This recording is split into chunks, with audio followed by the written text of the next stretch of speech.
Hello बच्चों, this is doctor Snigdha. You are watching me on cam focus. बच्चों, आज हम डिस्कस करने वाले हैं थर्मोकेमिस्ट्री। थर्मोकेमिस्ट्री एक बहुत ही इजी टॉपिक है, लेकिन ये फाउंडेशन है थर्मोडायनेमिक्स का। ओके, तो आपको ठीक से समझते हुए चलना है।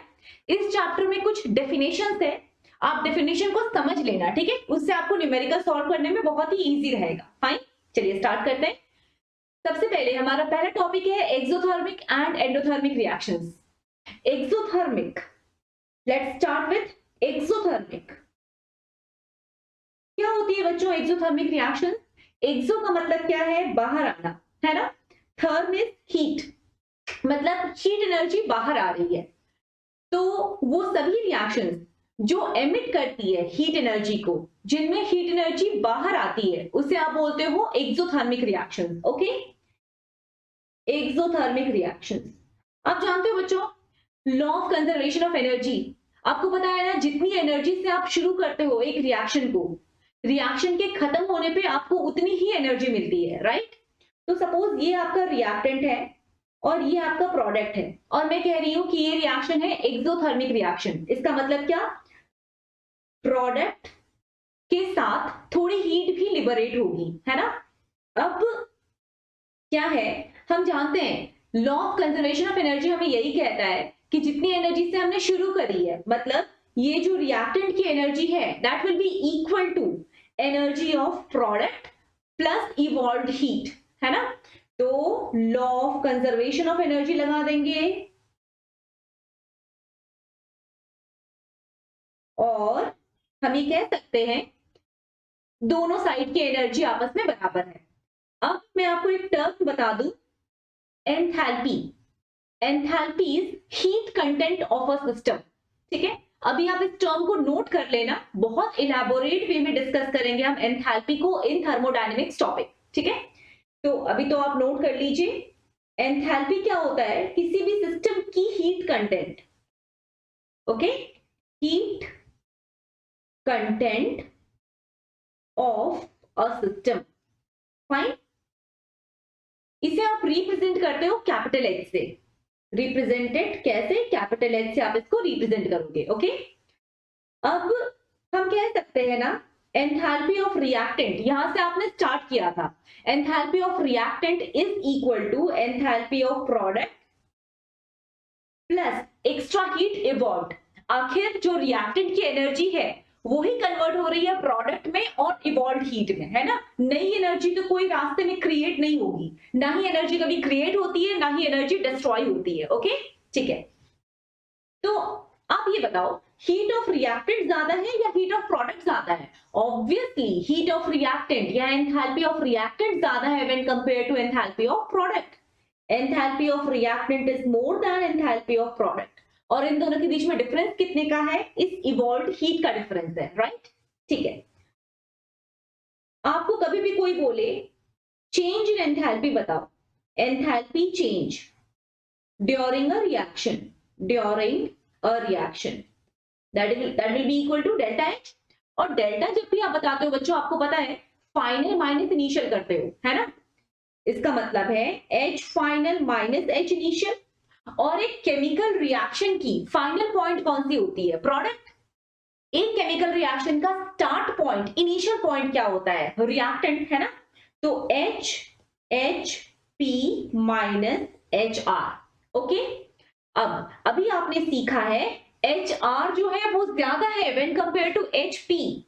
तो आप ये बताओ, जब एच पी छोटा है, जब एच पी कम है, जब एच पी कम है when compare to H R, तो आप बता सकते हैं क्या ये जो डेल्टा एच है उसकी वैल्यू पॉजिटिव आएगी या नेगेटिव आएगी? ऑब्वियसली, ऑब्वियसली इसकी वैल्यू नेगेटिव आएगी, बिकॉज एच पी कम है when compare to H R. Okay, ठीक है।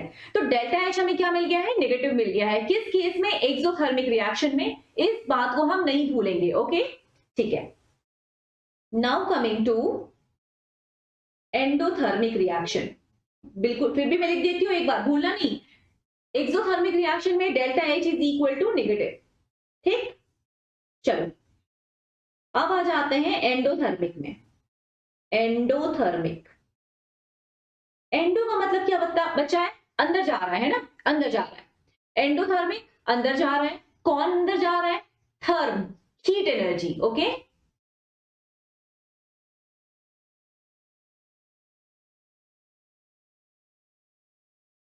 heat energy is getting absorbed.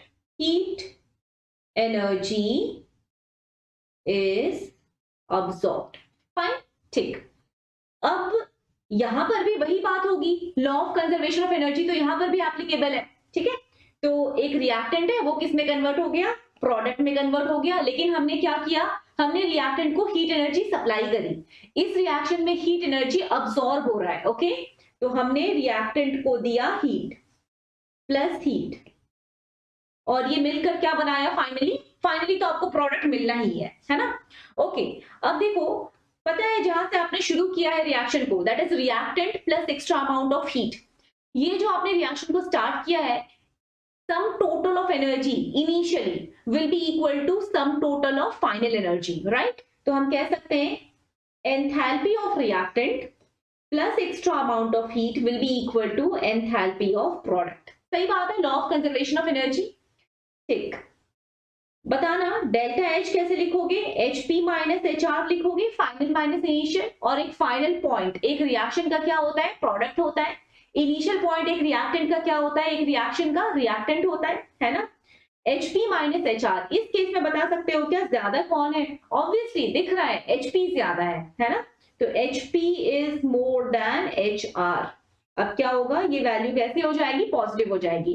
तो डेल्टा एच पॉजिटिव कब है बच्चों? In case of endothermic reaction. Okay, delta H is positive किस केस में? एंडोथर्मिक रिएक्शन में. एंडोथर्मिक रिएक्शन में delta H is positive. Okay, ठीक है, फाइन. अब डेल्टा एच को मैंने एक तरह से एक्सप्लेन किया है. वो तरीका क्या है? किस तरीके से मैंने एक्सप्लेन किया डेल्टा एच को? With the help of enthalpy of product minus enthalpy of reactant. ठीक है, अब एक और तरीके से हम डेल्टा एच को एक्सप्लेन कर रहे हैं, वो है बॉन्ड एनर्जी. ठीक है, तो बॉन्ड एनर्जी, आपको पता है बच्चों, एक केमिकल रिएक्शन में सबसे पहले क्या होता है? जैसे मान लो ये H2 है और ये N2, ये O2 है ना, और ये मिलकर क्या बना रहे हैं? H2O बना रहे हैं. ये 2 हो गया, ये 2 हो गया. 2H2 प्लस O2 मिलकर बना रहा है 2H2. ओके, सबसे पहले जब ये रिएक्शन शुरू होगी तब आप कहां से स्टार्ट कर रहे हो? H2 और O2 से स्टार्ट कर रहे हो, है ना. आपके पास हाइड्रोजन है और ये ऑक्सीजन है. सबसे पहले क्या होता है? जो रिएक्टेंट्स हैं वो उन रिएक्टेंट के अंदर जो बॉन्ड होती है वो ब्रेक होती है. ठीक, बॉन्ड ब्रेक होकर एटम सेपरेट हो जाते हैं. फाइन, इसका मतलब है सारे एटम्स अलग अलग हो गए हैं, एटम सेपरेट हो गए हैं. जब एटम सेपरेट हो जाते हैं तो सेकेंड स्टेप में क्या होता है? Rearrangement of atoms. मतलब एक ऑक्सीजन आएगा और 2 हाइड्रोजन एक ऑक्सीजन को सराउंड कर लेगा. उसके बाद क्या होता है? Bond formation. O और H के बीच में बॉन्ड बनेगा, और ये बॉन्ड बनते ही कौन बन गया? वाटर बन गया. इसका मतलब है रिएक्शन शुरू कहां से होती है? बॉन्ड ब्रैकेट से. बॉन्ड टूटता है ना. बॉन्ड टूटता है एट द स्टार्ट. जैसे ही रिएक्शन शुरू होती है उस टाइम पे जो रिएक्टेंट्स होते हैं उनके अंदर जो बॉन्ड है वो टूटता है, सो दैट जितने भी रिएक्टेंट्स हैं उनके अंदर का एटम अलग अलग हो जाए. तो पहले तो बॉन्ड टूटेगा, उसके बाद क्या होगा? रीअरेंजमेंट ऑफ एटम्स, और फिर लास्ट में क्या होता है? Bond formation. ठीक है, तो first step is breaking of bond, second है रीअरेंजमेंट ऑफ एटम्स, और थर्ड है बॉन्ड फॉर्मेशन. और बॉन्ड फॉर्मेशन के साथ ही क्या हो जाता है बच्चों? प्रोडक्ट बन जाता है, राइट. तो जैसे ही बॉन्ड बनेगा उसी टाइम पे क्या होगा? प्रोडक्ट का फॉर्मेशन हो जाएगा. Got it? ओके, अब जब भी कभी बॉन्ड बनता है ना, फॉर्मेशन ऑफ बॉन्ड, ये जो प्रोसेस होती है हमेशा ही एक्सोथर्मिक होती है. बॉन्ड के बनने में हमेशा ही एनर्जी रिलीज होता है. ओके, हमेशा एक्सोथर्मिक. और कभी भी आपको किसी भी बॉन्ड को ब्रेक करना हो तो वो प्रोसेस हमेशा ही एंडोथर्मिक होगी. एक बॉन्ड को तोड़ना है अगर, तो आपको बाहर से एनर्जी सप्लाई करनी पड़ेगी। ओके, तो जो बॉन्ड ब्रेकिंग प्रोसेस है वो हमेशा ही कैसा होगा, एंडोथर्मिक होगा, ऑलवेज एंडोथर्मिक। ओके, अब ध्यान से समझो, जब एक केमिकल रिएक्शन होती है ना, तो पहले तो मैंने बताया बॉन्ड टूटता है जो कि रिएक्टेंट्स के अंदर है, फिर रीअरेंजमेंट होता है एटम्स का, कोई बात नहीं, यहां पर उस स्टेप का काम नहीं है। फिर फाइनली क्या होता है, बॉन्ड फॉर्मेशन होता है, और जैसे ही बॉन्ड बनता है, बॉन्ड बनने के साथ ही क्या होते हैं, प्रोडक्ट्स बन जाते हैं, राइट।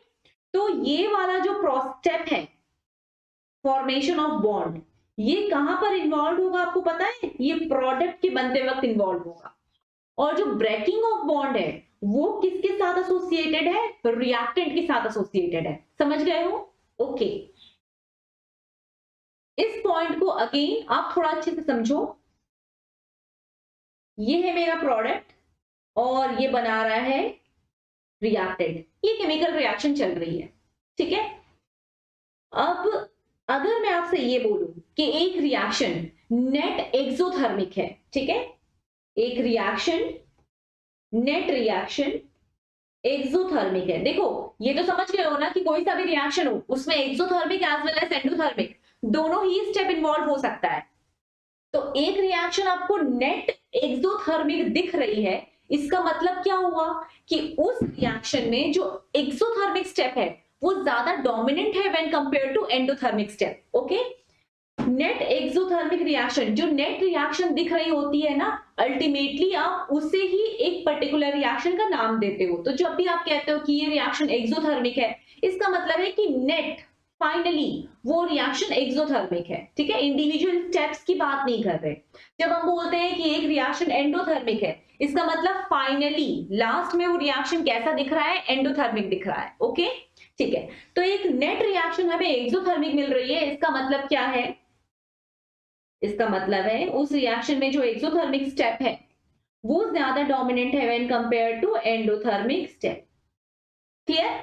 ओके, अब एक्सोथर्मिक स्टेप ज्यादा डोमिनेंट है, इसका मतलब क्या, जब बॉन्ड फॉर्मेशन हो रहा है उस टाइम पे ज्यादा एनर्जी लिबरेट हो रही है when compare to bond breakage, ठीक है।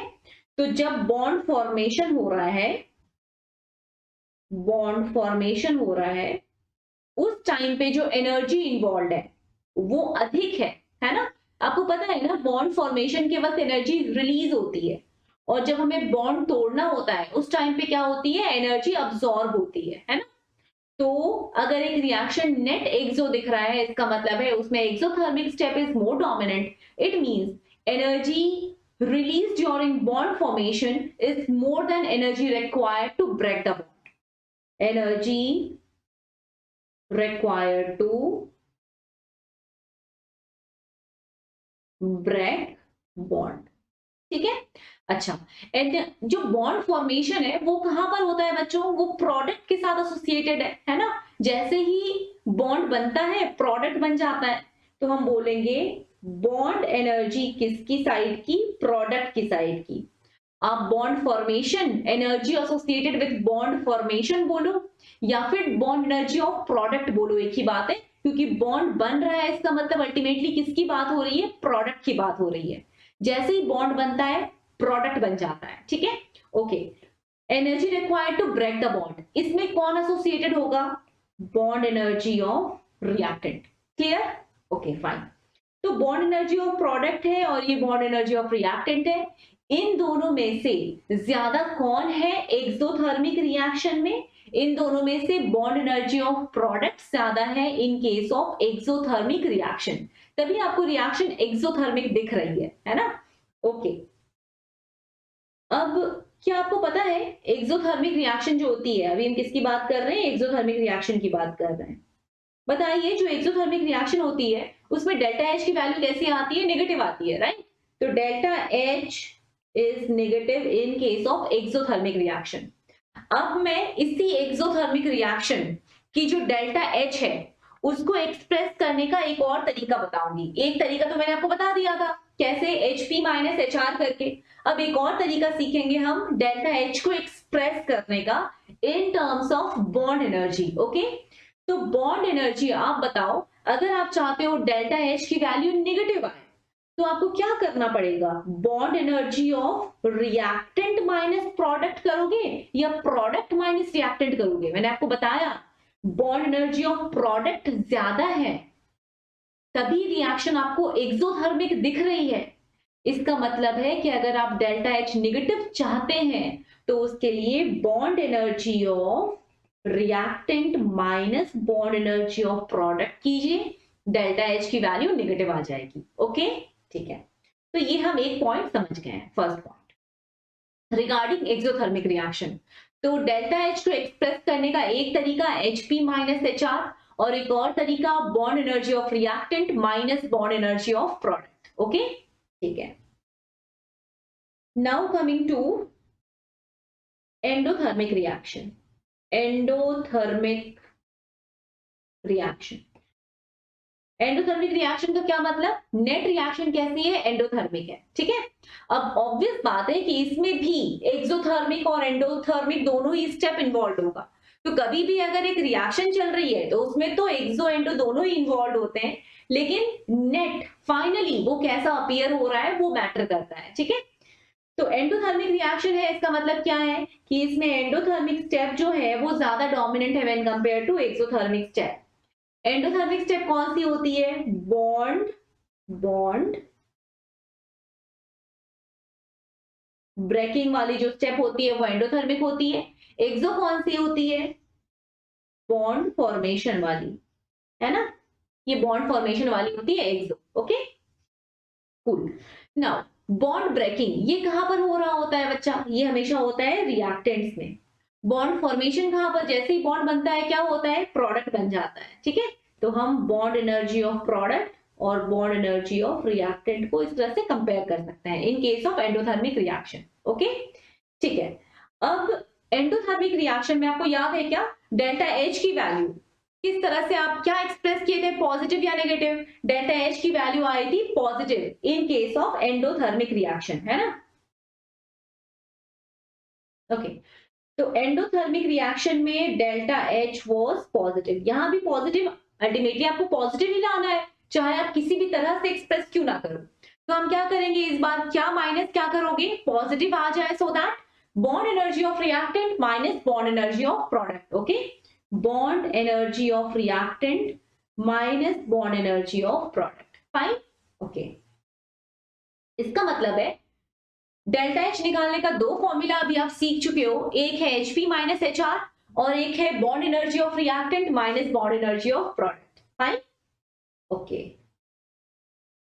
Delta H is equal to Hp minus HR और दूसरा bond energy of reactant minus bond energy of product. ठीक है। तो ये ध्यान रखना, एक्सो में क्या साइन चलता है? नेगेटिव। एंडो में क्या साइन आता है? पॉजिटिव, ठीक है। अब हम कुछ एंथैल्पी चेंज, हीट चेंज पढ़ेंगे रिएक्शंस में, ठीक है। देखो एक रिएक्शन है, मैं कुछ एग्जांपल आपको दे देती हूं पहले। एक रिएक्शन है, ए से बी बन रहा है, और मान लो इसमें 20 एनर्जी रिलीज हो रही है, 20 जूल। ए की एनर्जी 50 है तो बी की एनर्जी कितनी होगी? 30 होगी, सही बात है ना। अब देखो मैं अगर आपसे ये कहती हूं डेल्टा एच इस केस में कितना होगा? H of product minus H of reactant, मतलब H of B minus H of A, that is equal to 30 minus 50, 30 minus 50 that is equal to minus 20, ठीक है।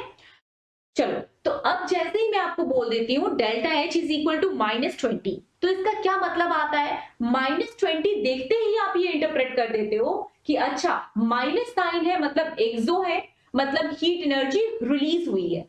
कितनी रिलीज हुई है? 20 रिलीज हुई है। ओके, तो ये जो यहाँ पर प्लस एनर्जी रिलीज कराया है ना, प्रोडक्ट साइड में +20 लिखा हुआ है, इसका मतलब है प्रोडक्ट में एनर्जी रिलीज हो रही है, प्रोडक्ट साइड में आपको एनर्जी मिल रही है, एक्सोथर्मिक प्रोसेस है। तो या तो आपको इस तरह से दे दे प्रोडक्ट प्लस एनर्जी एक्सोथर्मिक, नहीं तो आपको अगर ये भी दे देता है ना delta H is equal to -20, तो उसका इंटरप्रिटेशन यही होगा।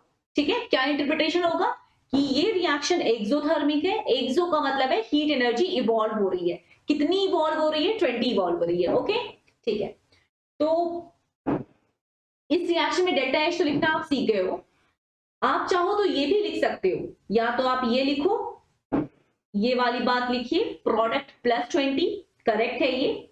या तो आप delta H is equal to -20 लिख दीजिए, ये भी करेक्ट है, क्योंकि माइनस साइन आपको एक्सोथर्मिक रिएक्शन बता देगा। आप चाहो तो ये भी लिख सकते हो, energy evolve is equal to 20 joule.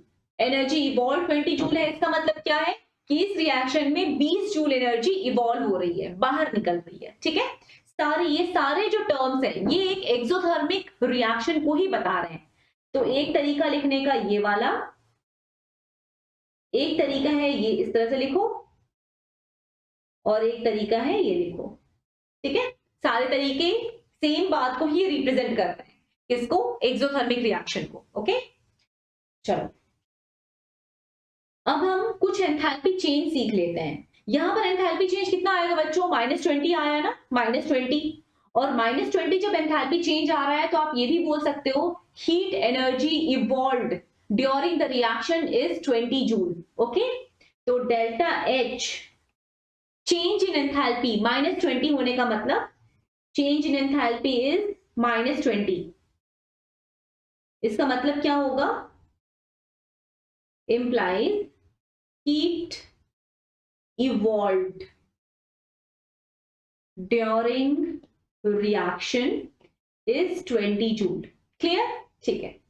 कभी भी अगर आपको मान लो डेल्टा एच, ये तो है -20 करके डेल्टा एच आ गया, अगर मान लीजिए आ जाता है delta H is equal to +30 joule. ठीक है, delta H is equal to +30 joule आ गया है, इसका मतलब क्या समझोगे? Heat absorbed during reaction is 30 joule. Clear? Okay बच्चों, अब हम कुछ डेफिनेशन सीख लेते हैं। सबसे पहला डेफिनेशन है enthalpy change at standard conditions. ठीक है, तो स्टैंडर्ड कंडीशंस में एंथैल्पी चेंज का मतलब क्या? नॉर्मली जैसे आप एंथैल्पी चेंज को रिकॉर्ड करते हो वैसे ही एंथैल्पी चेंज को रिकॉर्ड करना, बस कब करना? स्टैंडर्ड कंडीशंस पे। स्टैंडर्ड कंडीशन का मतलब क्या? Room temperature and pressure. Room temperature होता कितना है? 298 केल्विन, है ना? तो 298 केल्विन और 1 एटमॉस्फेरिक प्रेशर पे जो भी रिकॉर्ड आप करोगे डेल्टा एच को, चेंज इन एंथैल्पी को, उसे ही कहोगे स्टैंडर्ड एंथैल्पी चेंज। तो स्टैंडर्ड एंथैल्पी चेंज का मतलब enthalpy change measured eight standard conditions, और वो स्टैंडर्ड कंडीशंस होती क्या है? Room temperature and pressure. Okay, ठीक है। तो standard condition for temperature and pressure is 298 Kelvin, and obviously pressure is, so this is 298 Kelvin and pressure is 180. Okay, so enthalpy change measured under these conditions is known as standard enthalpy change or standard heat of reaction. तो केवल ये standard term जो है ना वो आ गया है, that's it. Standard term जैसे ही आए एंथैल्पी चेंज के आगे मतलब समझ जाना एंथैल्पी चेंज कब कैलकुलेट करी गई है? 298 केल्विन और 1 एटमॉस्फेरिक प्रेशर पे। ओके, डिनोट कैसे करते हैं हम इसे? डेल्टा एच नॉर्मली बोलते हो ना बच्चों, यहां पर आप बोलोगे डेल्टा एच नॉट, एक नॉट लगा देते हो। स्टैंडर्ड कंडीशन को रिप्रेजेंट करने के लिए हम एक नॉट लगा देते हैं। फाइन, चलो अब आ जाते हैं स्टैंडर्ड हीट ऑफ फॉर्मेशन में। तो स्टैंडर्ड हीट ऑफ फॉर्मेशन में कुछ टर्म्स हैं जिनको आपको ध्यान रखना है। Standard heat of formation, it is the heat energy evolved और अब्सॉर्ब्ड। या तो हीट एनर्जी अब्सॉर्ब होगी या फिर इवॉल्व होगी एक केमिकल रिएक्शन में, ये तो नॉर्मल बात है। व्हेन 1 मोल, देखो नाम क्या रखा है? Standard heat of formation. इसका मतलब है कि आपको हीट ऑफ फॉर्मेशन कब कैलकुलेट करनी है? फॉर्मेशन रिएक्शन में। और फॉर्मेशन रिएक्शन क्या होता है ये समझ लो। 1 mole of compound is being formed from its constituent elements in their standard states. लिख लेते हैं when 1 mole of a compound is formed from its constituent elements in their standard state. तो एक फॉर्मेशन रिएक्शन में जो भी energy change होगा उसे ही आप क्या बोलोगे, स्टैंडर्ड हीट ऑफ फॉर्मेशन। ठीक है, रिएक्शन कौन सी है, फॉर्मेशन रिएक्शन है। स्टैंडर्ड का मतलब क्या, स्टैंडर्ड कंडीशंस। अब फॉर्मेशन रिएक्शन किसको कहते हैं, तो फॉर्मेशन रिएक्शन का मतलब होता है 1 मोल कंपाउंड को आपको बनाना है। सबसे बड़ी बात ये है, 1 मोल को बनाओगे, कहां से बनाओगे, उस कंपाउंड में जो एलिमेंट प्रेजेंट है उन एलिमेंट से आपको फॉर्म करना है कंपाउंड को, and those element should be in their standard states. Okay, से फॉर एग्जांपल मुझे फॉर्म करना है H2O को, तो H2O की फॉर्मेशन रिएक्शन में क्या लिखूंगी, H2O का 1 मोल बनाऊंगी। कहां से बनाऊंगी, इसके कॉन्स्टिट्यूएंट एलिमेंट से। कौन कौन से हैं इसके कॉन्स्टिट्यूएंट एलिमेंट, हाइड्रोजन है और ऑक्सीजन है। वो कौन सी स्टेट में एग्जिस्ट करते हैं नेचर में बच्चों, उनकी स्टैंडर्ड स्टेट क्या होती है, जिस स्टेट में वो नेचर में एग्जिस्ट करेंगे। तो हाइड्रोजन H2 की फॉर्म में एग्जिस्ट करता है और ऑक्सीजन O2 की फॉर्म में एग्जिस्ट करता है। तो O2 हो गया हाफ, क्योंकि आपको 1 मोल पानी का बनाना है, तभी आप फॉर्मेशन रिएक्शन बोल सकते हो। ठीक है, तो हाफ O2 प्लस H2, ये दोनों कौन सी स्टेट में होते हैं, गैसियस स्टेट में। ठीक है, और H2O कितना बना है, 1 मोल बना है। अब ये जो रिएक्शन आपको मिली है ना, इसमें जो भी एंथैल्पी चेंज होगा उसी को आप बोलोगे एंथैल्पी ऑफ फॉर्मेशन। तो ध्यान क्या क्या रखना है आपको, 1 मोल कंपाउंड का बनाना है। ठीक है, कहां से बनाना है, फ्रॉम इट्स कॉन्स्टिट्यूएंट एलिमेंट। इस कंपाउंड में जो एलिमेंट है उन कॉन्स्टिट्यूएंट एलिमेंट से बनाओगे, and those element should be in their standard state.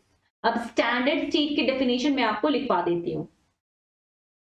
Standard state का मतलब क्या होता है, स्टैंडर्ड स्टेट का क्या मतलब होता है, मोस्ट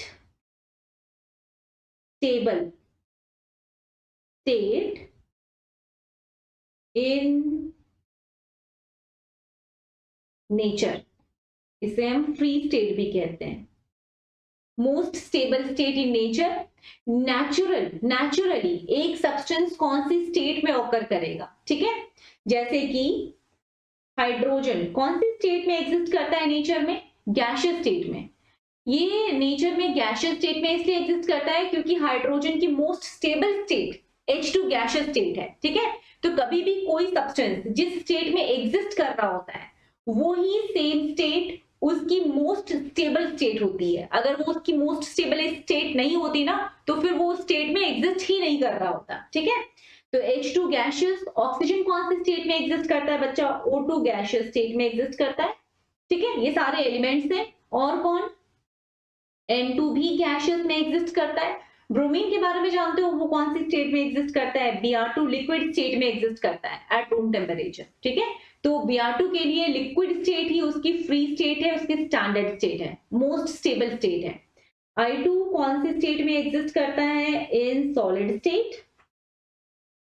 फाइन,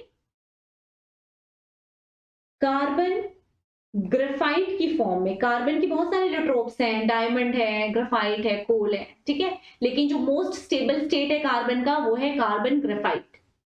फॉस्फोरस की बहुत सारी स्टेट होती है, लेकिन जो स्टैंडर्ड स्टेट कहलाती है वो होती है फॉस्फोरस व्हाइट। रेड फॉस्फोरस भी होता है, ब्लैक फॉस्फोरस भी होता है, लेकिन जो फॉस्फोरस व्हाइट है ना वो स्टैंडर्ड स्टेट होता है। ओके, ठीक है। सल्फर रोम्बिक, तो अभी तो आपको अलग अलग इलेक्ट्रॉप्स याद नहीं करना है, सल्फर के और भी फॉर्म्स है जैसे कि मोनोक्लिनिक। अभी आपको सिर्फ रोम्बिक याद रखना है। सल्फर रोम्बिक जो होता है वो स्टैंडर्ड स्टेट होती है सल्फर की। Fine, okay. तो ये सारे जो स्टैंडर्ड स्टेट्स हैं, इसी टाइप के स्टैंडर्ड स्टेट्स वाले एलिमेंट्स आप लोगे और फिर उससे फॉर्म करोगे कंपाउंड को। ठीक है, जैसे मैंने H2O के केस में किया था। मान लो आपको H2SO4 फॉर्म करना है, H2SO4 की आपको फॉर्मेशन रिएक्शन लिखनी है, तो आप क्या करोगे, H2SO4 का 1 मोल फॉर्म करोगे, राइट। H2SO4 1 मोल फॉर्म करेंगे, कहां से फॉर्म करेंगे, from its constituent elements in their standard state. इसकी कॉन्स्टिट्यूएंट एलिमेंट कौन है, हाइड्रोजन, सल्फर और ऑक्सीजन। उनके स्टैंडर्ड स्टेट क्या क्या होंगे, H2 गैसियस, सल्फर रोम्बिक और ऑक्सीजन भी गैसियस, राइट। हो गया, बैलेंस हो गया, ओके। तो क्योंकि आपने 1 मोल कंपाउंड को फॉर्म किया और उनके constituent elements in the standard state से फॉर्म किया, इसलिए आप इस रिएक्शन को फॉर्मेशन रिएक्शन बोलोगे।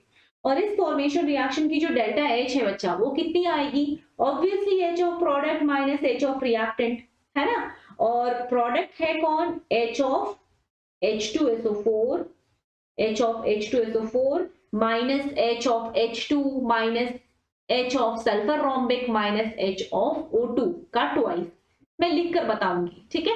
तो इससे आप क्या बोलेंगे, डेल्टा H किस रिएक्शन की है, ये फॉर्मेशन रिएक्शन की है, that's why delta H formation, small f आप सबस्क्रिप्ट में लगा रहे हो, इसका मतलब है फॉर्मेशन रिएक्शन से एसोसिएटेड चेंज इन एंथैल्पी को डिनोट कर रहा है ये, ओके। ठीक है, तो हमने डेल्टा H फॉर्मेशन को एक्सप्रेस करना सीखा। अगर आपसे कोई भी बोलता है कि सपोज पानी, किसी को वाटर फॉर्म करना है, ठीक है, और वो ये कर दिया NaOH plus H2 plus HCl gives NaCl plus water, क्या ये रिएक्शन फॉर्मेशन रिएक्शन होगी, क्या इस रिएक्शन की हेल्प से आपको डेल्टा H फॉर्मेशन मिलेगा कभी, नो, है ना। पानी की ये फॉर्मेशन रिएक्शन नहीं है, वाटर को फॉर्म करना है तो हाइड्रोजन और ऑक्सीजन से फॉर्म करना होगा, राइट। ठीक है, नेक्स्ट देखते हैं। सपोज मेरे पास, मुझे फॉर्म करना था H2SO4, H2SO4 को फॉर्म करना था और मैंने क्या किया, H2O और SO3 ले लिया, इससे भी बनता है H2SO4, लेकिन क्या इस रिएक्शन को फॉर्मेशन रिएक्शन बोल सकते हैं क्या, नहीं, फॉर्मेशन रिएक्शन इसे नहीं कह सकते हैं, ओके। अब एक और मैं आपको पॉइंट बता दूं, जितने भी एलिमेंट्स होते हैं इन देयर स्टैंडर्ड स्टेट, वो एलिमेंट अपने मोस्ट स्टेबल स्टेट में एग्जिस्ट कर रहे होते हैं, उसी को आप स्टैंडर्ड स्टेट बोलते हो, है ना। तो elements in their standard state, standard state का मतलब क्या, most stable state, elements in their standard state. जब एलिमेंट कभी भी मोस्ट स्टेबल स्टेट में होगा तो उसकी एनर्जी कितनी होगी बच्चों, मैंने आपको बताया है, स्टेबिलिटी और एनर्जी ये आपस में इनवर्सली प्रोपोर्शनल होती है। अगर स्टेबिलिटी कभी ज्यादा होता है तो एनर्जी कम होती है ना, अगर एनर्जी अधिक होती है तो स्टेबिलिटी कम हो जाता है। तो आप बहुत ज्यादा स्टेबल स्टेट देख रहे हो, इसका मतलब एनर्जी कैसी होगी, बहुत, अगर बहुत अधिक स्टेबिलिटी है इट मीन्स एनर्जी बहुत ही कम होगी। तो elements in their standard state की जो एनर्जी होती है, खुद की एनर्जी, वो बहुत कम होती है और उसे हम अज्यूम करते हैं to be zero, okay. So elements in their standard state की enthalpy is considered to be zero, ठीक, ओके। अब इसका मतलब जो मैंने वहां लिखा था H2 gases, O2 gases, bromine liquid, iodine solid, है ना, एनी सोडियम, मान लो यहाँ पे सोडियम लिखोगे तो क्या लिखोगे, सोडियम कौन से स्टेट में एग्जिस्ट करता है, सॉलिड स्टेट में एग्जिस्ट करता है ना। क्लोरीन कौन से स्टेट में रहता है, गैसियस स्टेट में रहता है। तो ये सारी जो आपको एलिमेंट्स मिले हैं इन देयर स्टैंडर्ड स्टेट, इनकी खुद की स्टेबिलिटी बहुत ज्यादा है, इसका मतलब एनर्जी बहुत कम है, और कितनी कम एनर्जी मानी जाती है, जीरो, ठीक है। अब ये रहा हमारा रिएक्शन, ये तो हमने लिख दिया इधर रिएक्शन, ठीक। अब इस रिएक्शन को ध्यान से देखो और समझो, डेल्टा H फॉर्मेशन मैंने लिखा था HP माइनस HR, करेक्ट है, मतलब H ऑफ H2SO4 माइनस वो पूरा, चलो मैं लिख देती हूँ फिर से, मैं इसको फिर से लिख देती हूँ, H2 gaseous plus S rhombic plus O2 gaseous, ये सब मिलकर क्या बना दिया, H2SO4 बना दिया। हाँ, ये फॉर्मेशन रिएक्शन है, दैट्स व्हाई आप डेल्टा H फॉर्मेशन को डिफाइन कर सकते हो, H of H2SO4 minus H of H2 minus H of sulphur rhombic, है ना, प्रोडक्ट माइनस रिएक्टेंट करेंगे और twice of H of O2। इस बार 2 ऑक्सीजन है तो ऑब्वियसली आप दोनों की एनर्जी को ऐड करोगे। ठीक है, अब आपको मैंने अभी भी बताया कि ये जो हाइड्रोजन है अपनी स्टैंडर्ड स्टेट में, जो सल्फर है अपनी स्टैंडर्ड स्टेट में और जो ऑक्सीजन है अपनी स्टैंडर्ड स्टेट में, इन सभी की एंथैल्पी कितनी है बच्चों? 0 है, 0 मानी जाती है। इसका मतलब डेल्टा H फॉर्मेशन किसकी फॉर्मेशन हुई थी? H2SO4 की। तो delta H formation enthalpy change during formation of H2SO4 is equal to H of H2SO4। समझ गए हो? तो मैं एक डेफिनेशन लिख देती हूं, enthalpy change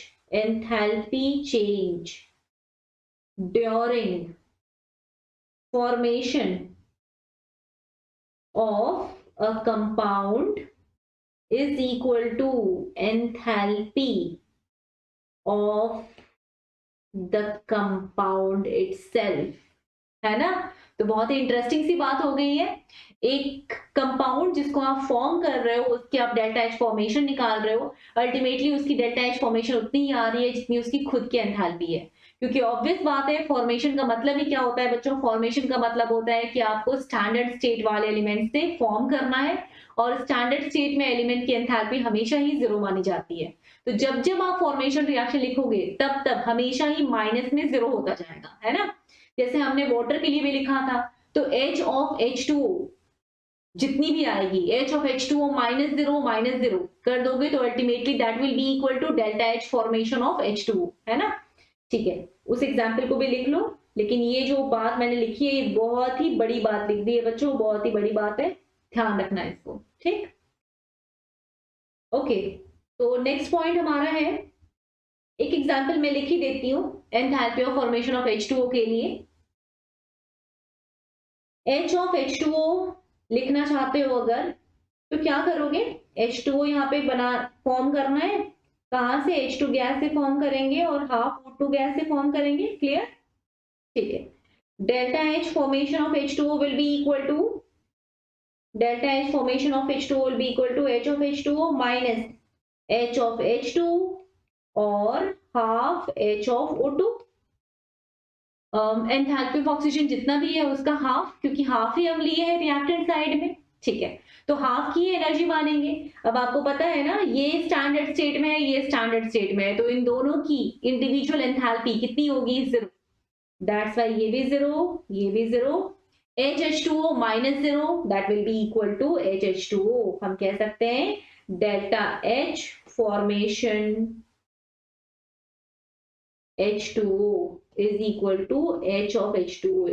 ठीक है, मतलब जब आप H2O को बना रहे हो, उसको बनाने के लिए रिएक्शन के साथ जो भी डेल्टा H एसोसिएटेड है, एंथैल्पी चेंज एसोसिएटेड है, अल्टीमेटली वो किसके बराबर होती है? खुद उस सब्सटेंस के, खुद H2O के एंथैल्पी के ही बराबर होगी। ठीक है, ओके। तो ये सेकेंड एग्जाम्पल है, आप इसको ध्यान रखना। एग्जाम में कभी भी डेल्टा H फॉर्मेशन किसी भी सब्सटेंस का दे देना, इसका मतलब है उस सब्सटेंस की एंथैल्पी गिवन है। ठीक है, ओके। नेक्स्ट डेफिनेशन है standard heat of combustion. Standard heat of combustion में क्या है? आपको एक कंबशन रिएक्शन देखनी है, ठीक है, और उस रिएक्शन में जो भी हीट चेंज इन्वॉल्व होगा उसे ही आप क्या बोलोगे?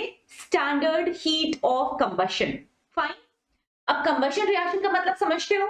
आपको हीट करना है 1 mole of substance in presence of excess of oxygen. Okay, तो हमारे पास 1 मोल ऑफ सब्सटेंस रहेगा, say for example 1 mole of methane, 1 mole of glucose या फिर 1 मोल किसी भी सब्सटेंस का, और उसको आप हीट कर रहे होते हो एक्सेस ऑक्सीजन में।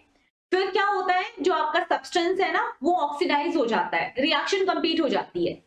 इस रिएक्शन में कितनी हीट एनर्जी इवॉल्व हुई उसे ही आप बोलते हो एंथैल्पी ऑफ कंबशन।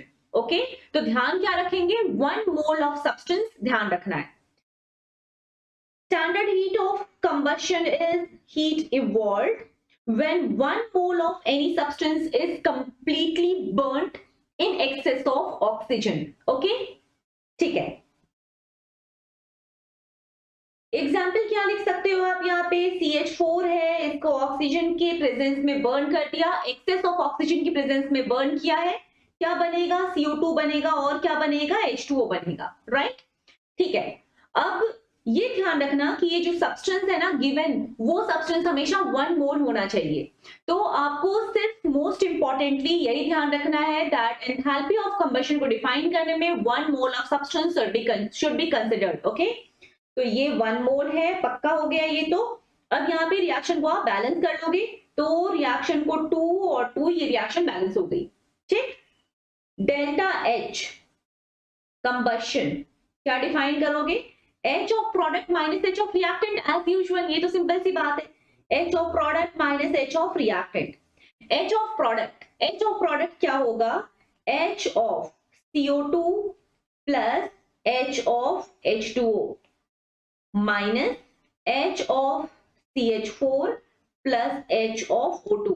अब कितने कितने मॉलिक्यूल्स यूज किए गए हैं वो आप देख लीजिए एक बार। तो मॉलिक्यूल्स ऑक्सीजन का कितना है, 2 है, इसका मतलब 2H2, 2 enthalpy of O2। Water जो है वो भी 2 है, ठीक है, तो एक वाटर की जो भी एंथैल्पी है उससे डबल होगी 2 वाटर की एंथैल्पी। डेल्टा H कंबशन को हमने डिफाइन कर दिया, फाइन। अब ये जो डेल्टा H कंबशन आ गया है हम लोगों का,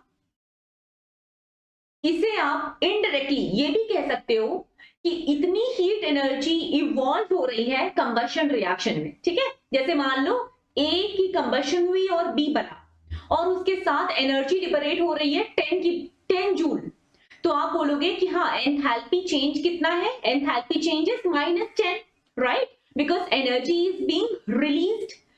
आप एंथैल्पी चेंज को -10 भी बोल सकते हो, या फिर आप ये भी कह सकते हो कि इस कंबशन प्रोसेस में 10 जूल एनर्जी रिलीज हो रही है। तो next topic is enthalpy of phase change. तो एंथैल्पी ऑफ फेज चेंज को डिफाइन करने के लिए क्या करोगे, आप एक फेज चेंज रिएक्शन लिखोगे, है ना। फेज चेंज जो भी हो रहा है, जैसे मान लेते हैं H2O कन्वर्ट हो रहा है इनटू H2O गैस, तो इस प्रोसेस में जो भी एंथैल्पी चेंज इन्वॉल्व है उसी को आप बोलोगे एंथैल्पी ऑफ फेज चेंज।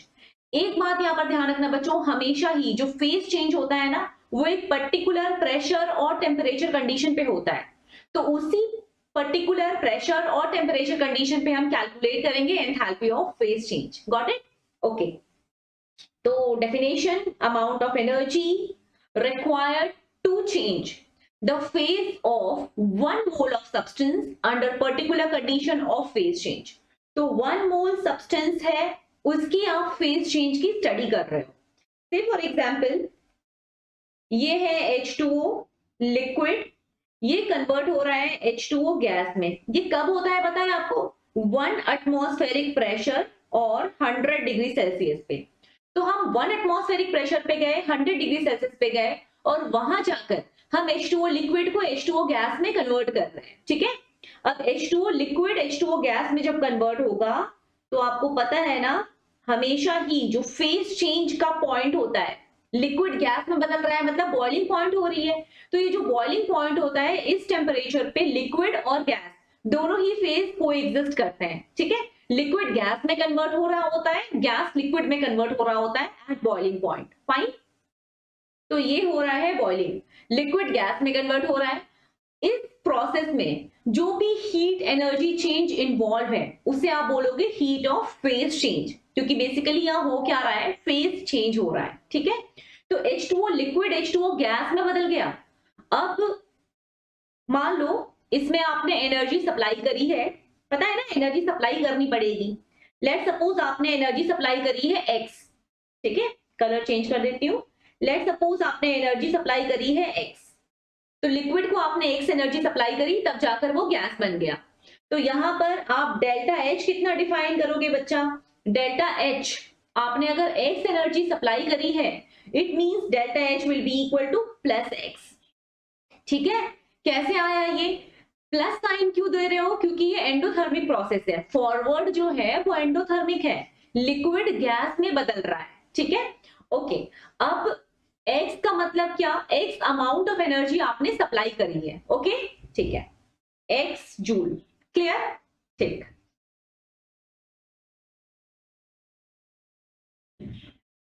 मैं आपको 3 हीट एनर्जी एक साथ बता रही हूं, ध्यान रखना। पहला है heat of dissociation, heat of dissociation, दूसरा है एवरेज हीट ऑफ डिसोसिएशन, और तीसरा है हीट ऑफ एटोमाइजेशन। ठीक है, तो एक एग्जांपल से समझते हैं। हमारे पास है CH4, ठीक है।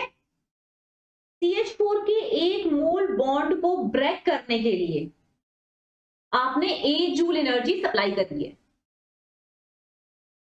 इसे आप बोलोगे हीट ऑफ डिसोसिएशन। अगर आपको CH4 को कंप्लीटली ब्रेक करना, CH4 को कंप्लीटली ब्रेक करना है, पहले वाले को A से ब्रेक किया, दूसरे वाले को A से ब्रेक किया, तीसरे वाले के लिए भी A एनर्जी सप्लाई करी और फिर A एनर्जी सप्लाई करी, ठीक है। तो सब में आप इंडिविजुअली A एनर्जी सप्लाई कर रहे हो, इसका मतलब है इस बार आप बोलोगे 4A एनर्जी आपने सप्लाई करी है, सो दैट आपका CH4 का मॉलिक्यूल कंप्लीटली ब्रेक हो जाए। ओके, तो एक मॉलिक्यूल को पूरा पूरा ब्रेक करने के लिए, कंप्लीटली ब्रेक करने के लिए आपने 4A amount of energy supply करी है। और ब्रेक होने के बाद क्या हुआ पता है, जब आप CH4 को पूरा पूरा ब्रेक कर दिए तो 4 अलग अलग हाइड्रोजन हो गया और एक कार्बन, सब अलग अलग हो गए। इसका मतलब है आपका मॉलिक्यूल जो है वो एटम्स में टूट गया है, ठीक है। तो इस प्रोसेस को आप बोलते हो एटोमाइजेशन।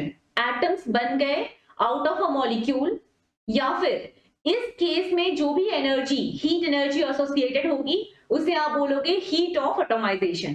फाइन, तो हम इसे कहते हैं हीट ऑफ एटोमाइजेशन। तो जब एक मॉलिक्यूल को आप पूरा पूरा ही तोड़ दोगे इनटू इट्स कॉन्स्टिट्यूएंट एटम, तब जाकर हीट ऑफ एटोमाइजेशन का कॉन्सेप्ट आएगा। डिसोसिएशन में सिर्फ एक मोल को तोड़ते हैं, एटोमाइजेशन में पूरा पूरा मॉलिक्यूल को ही ब्रेक कर देते हैं और एटम्स बन जाते हैं। जब हर एक एटम अलग अलग हो जाएंगे, तो मैंने आपको कहा था कि हर एक एटम जब अलग अलग रहता है तो उस एटम की स्टेट क्या बोली जाती है, गैसियस स्टेट, है ना, क्योंकि गैसियस ही वो फेज है। गैसियस फेज में एटम्स जो होते हैं वो बहुत बहुत दूर दूर होते हैं, सेपरेटली अपार्ट होते हैं। तो आप हीट ऑफ एटोमाइजेशन को प्रोवाइड करके जो बहुत सारे एटम्स बना रहे हो फ्रॉम अ मॉलिक्यूल, वो सारे एटम्स कौन सी स्टेट को कहलाएंगे, गैसियस स्टेट, ठीक है। चलो फिर से हम आ गए यहां पर, हीट ऑफ डिसोसिएशन हमने सीखा। अब आएगी बारी एवरेज हीट ऑफ डिसोसिएशन की। तो एवरेज हीट ऑफ डिसोसिएशन के लिए क्या होगा, यहाँ पे आपने A सप्लाई किया, यहाँ पर A, यहाँ पर A, यहाँ पर A। एवरेज का मतलब है, एवरेज में हमेशा क्या करना होता है, मीन लेना होता है ना। तो आपने 4A एनर्जी सप्लाई करी है सो दैट ये मॉलिक्यूल पूरा पूरा टूट जाए। एवरेज पर बॉन्ड आपने कितनी एनर्जी सप्लाई करी है, 4A टोटल एनर्जी हुआ। टोटल नंबर ऑफ बॉन्ड्स इसमें कितना हुआ, जो बॉन्ड सिस्टम है वो कितना आ रहा है, 4 आ रहा है। इसका मतलब है average heat of dissociation is equal to A। Okay, average heat of dissociation. चलो अब एक और एग्जांपल लेते हैं, एक और एग्जांपल, ये है H2SO4, ठीक है, H2SO4। अब H2SO4 में अगर मुझे डिफाइन करना हो हीट ऑफ डिसोसिएशन, तो मैं क्या करूंगी, इंडिविजुअली हर एक बॉन्ड सिस्टम में जाऊंगी। यहाँ पर A है, यहाँ पर B एनर्जी सप्लाई करा, यहाँ पर भी A एनर्जी, यहाँ पर B एनर्जी, यहाँ पर C एनर्जी, यहाँ पर C एनर्जी, ठीक है। तो इंडिविजुअल बॉन्ड सिस्टम को हम क्या बोलेंगे, OH की जो बॉन्ड डिसोसिएशन एनर्जी है वो कितनी है, A। SO की जो बॉन्ड डिसोसिएशन एनर्जी है वो कितनी, B लिखा है। और S डबल बॉन्ड O की बॉन्ड डिसोसिएशन एनर्जी कितना लिखा है हमने, C लिखा है, ठीक है। ओके, तो बॉन्ड डिसोसिएशन एनर्जी को आपने डिफाइन कर दिया है। बॉन्ड डिसोसिएशन एनर्जीज कौन कौन से आ गए हैं, यहां पर आ गए हैं A, B, C, ठीक। अब coming to average bond dissociation energy. Average bond dissociation energy कैसे निकालोगे, आपको क्या देखना है, पूरे पूरे मॉलिक्यूल में आप जब ब्रेक कर रहे हो तो पूरे पूरे मॉलिक्यूल के लेवल पे एवरेज बॉन्ड डिसोसिएशन एनर्जी कितनी आ रही है। तो हमने A एनर्जी सप्लाई करी है 2 बारी, B सप्लाई करी है और C सप्लाई करी है। फाइन, एवरेज निकालने के लिए क्या करना होगा, टोटल बॉन्ड सिस्टम से डिवाइड करना होगा। कितने बॉन्ड सिस्टम को आप ब्रेक किए हो बताओ, 1 2 3 4, एक ये, एक ये, एक ये और एक है ये वाला, 4 इधर हो गया और 5th और 6th, टोटल मिलाकर 6 बॉन्ड सिस्टम को आपने ब्रेक करा है। Now coming to heat of atomization. Heat of atomization, heat of atomization का मतलब क्या, आपको एक मॉलिक्यूल को कंप्लीटली ब्रेक कर देना होता है इनटू कॉन्स्टिट्यूएंट गैसियस एटम्स। कितनी एनर्जी सप्लाई करोगे, A plus A plus B plus B plus C plus D, ये सप्लाई करते ही सभी लोग अलग अलग हो जाएंगे, ठीक है। तो average bond dissociation energy, bond dissociation energy और हीट ऑफ एटोमाइजेशन को आपको ध्यान रखना है। अब डेफिनेशन फटाफट से देख लेते हैं एक बार इन सभी की। Heat of dissociation, amount of heat required to break 1 mole of bonds in a molecule in gas phase into gaseous atoms। जब भी बॉन्ड टूटता है तब जो बनते हैं वो गैसियस स्टेट में रहते हैं, ये आपको पता है। Next, heat of atomisation. Heat of atomization is the amount of energy required to break 1 mole of molecules into gaseous atoms। तो आपको 1 मोल मॉलिक्यूल का मतलब एक CH4 या फिर एक H2SO4, उसके 1 मोल को कंप्लीटली ब्रेक कर देना है इनटू गैसियस एटम्स। तो हीट ऑफ एटोमाइजेशन में ये ध्यान रखेंगे, किसको तोड़ रहे हो, 1 मोल मॉलिक्यूल को तोड़ रहे हो। हीट ऑफ डिसोसिएशन में किसको तोड़ रहे हो, 1 मोल बॉन्ड को ब्रेक कर रहे हो, ठीक है। और बन क्या रहा है, फाइनली अल्टीमेटली हमेशा ही गैसियस एटम्स बन रहा है। Fine, now coming to average heat of dissociation. Average amount of energy required to break 1 mole of bonds in a polyatomic molecule। वो जैसे मान लो सिर्फ एक हाइड्रोजन, सिर्फ एक HH होता, H2 होता, फिर तो कोई दिक्कत नहीं था, फिर इसमें क्या होता कि आप बोल देते कि ये रही बॉन्ड डिसोसिएशन एनर्जी, ठीक है। लेकिन अगर मान लो आपके पास एक पॉलीएटॉमिक मॉलिक्यूल है जिसमें 2 से ज्यादा एटम है, उस केस में तो आपको average bond dissociation energy define करनी होगी, क्योंकि इस तरह के मॉलिक्यूल में एक से ज्यादा तरह का, एक से ज्यादा नंबर ऑफ बॉन्ड्स होता है, ठीक है। ओके, और बना क्या, गैसियस एटम्स बन रहा है। तो हीट ऑफ डिसोसिएशन मैं एक बार आपको समराइज कर दूं, यहां पर डिसोसिएशन में ब्रेक किसको करते हो, 1 मोल बॉन्ड को ब्रेक करते हो, ठीक है। बनता क्या है, gaseous product. Average heat of dissociation में किसको ब्रेक करते हैं, 1 मोल ऑफ बॉन्ड को ब्रेक करते हैं, 1 मोल ऑफ बॉन्ड को ब्रेक करते हैं। और क्या बनता है यहां पर भी बनता है गैसियस प्रोडक्ट। हीट ऑफ, लेकिन ये ध्यान रखना ये एवरेज है, ये जो है ना ये एवरेज है। हीट ऑफ एटोमाइजेशन में क्या करते हो, 1 मोल मॉलिक्यूल को ब्रेक करते हो और क्या बनता है, gaseous atoms. Got it, okay. अब ये एक पॉइंट है, कभी भी अगर बॉन्ड डिसोसिएशन होता है, मैंने ये आपको पहले भी बता दिया है लेकिन फिर से एक बार बता देती हूँ, बॉन्ड डिसोसिएशन जब होता है ना, बॉन्ड डिसोसिएशन, उस टाइम पे क्या होता है, बॉन्ड को तोड़ने के लिए आप बाहर से एनर्जी सप्लाई करते हो, ठीक। जैसे कि मान लो ये है HH, इस बॉन्ड को आपको ब्रेक करना है, तो आपको क्या करनी होगी, एनर्जी को सप्लाई करनी होगी। लेट्स सपोज हमने सप्लाई करा है X जूल एनर्जी, ठीक है। तो हम बोलेंगे बॉन्ड डिसोसिएशन जो प्रोसेस है वो एंडोथर्मिक प्रोसेस है, एंडोथर्मिक प्रोसेस है। और इस प्रोसेस में हमने कितनी एनर्जी सप्लाई करी है, X जूल एनर्जी सप्लाई करी है, ठीक है। डेल्टा H क्या बोलोगे बताओ, डेल्टा H उधर नहीं दिख रहा है, यहां लिखते हैं, delta H will be equal two plus X, right. Plus sign क्या बताता है, एंडोथर्मिक प्रोसेस बताता है। ओके, नाउ बॉन्ड फॉर्मेशन की बात, बॉन्ड फॉर्मेशन, बॉन्ड फॉर्मेशन, अगर मान लो ये HH बॉन्ड टूट नहीं रहा होता, बन रहा होता, HH बॉन्ड बन रहा होता, तो उस प्रोसेस में क्या होता है, एनर्जी लिबरेट होती, ठीक है। एनर्जी लिबरेट होती, कितनी एनर्जी लिबरेट होती, X जूल एनर्जी ही लिबरेट होती। जितना आप इस बॉन्ड को तोड़ने में एनर्जी लगा रहे हो ना, वो इसलिए इतनी एनर्जी लगा रहे हो क्योंकि ये बॉन्ड जब बना है तो इसके बनते वक्त x जूल एनर्जी लिबरेट हुई है, ठीक है, तो x जूल एनर्जी लिबरेट हुई। हम क्या बोलेंगे, ये प्रोसेस कैसा है, एक्सोथर्मिक है।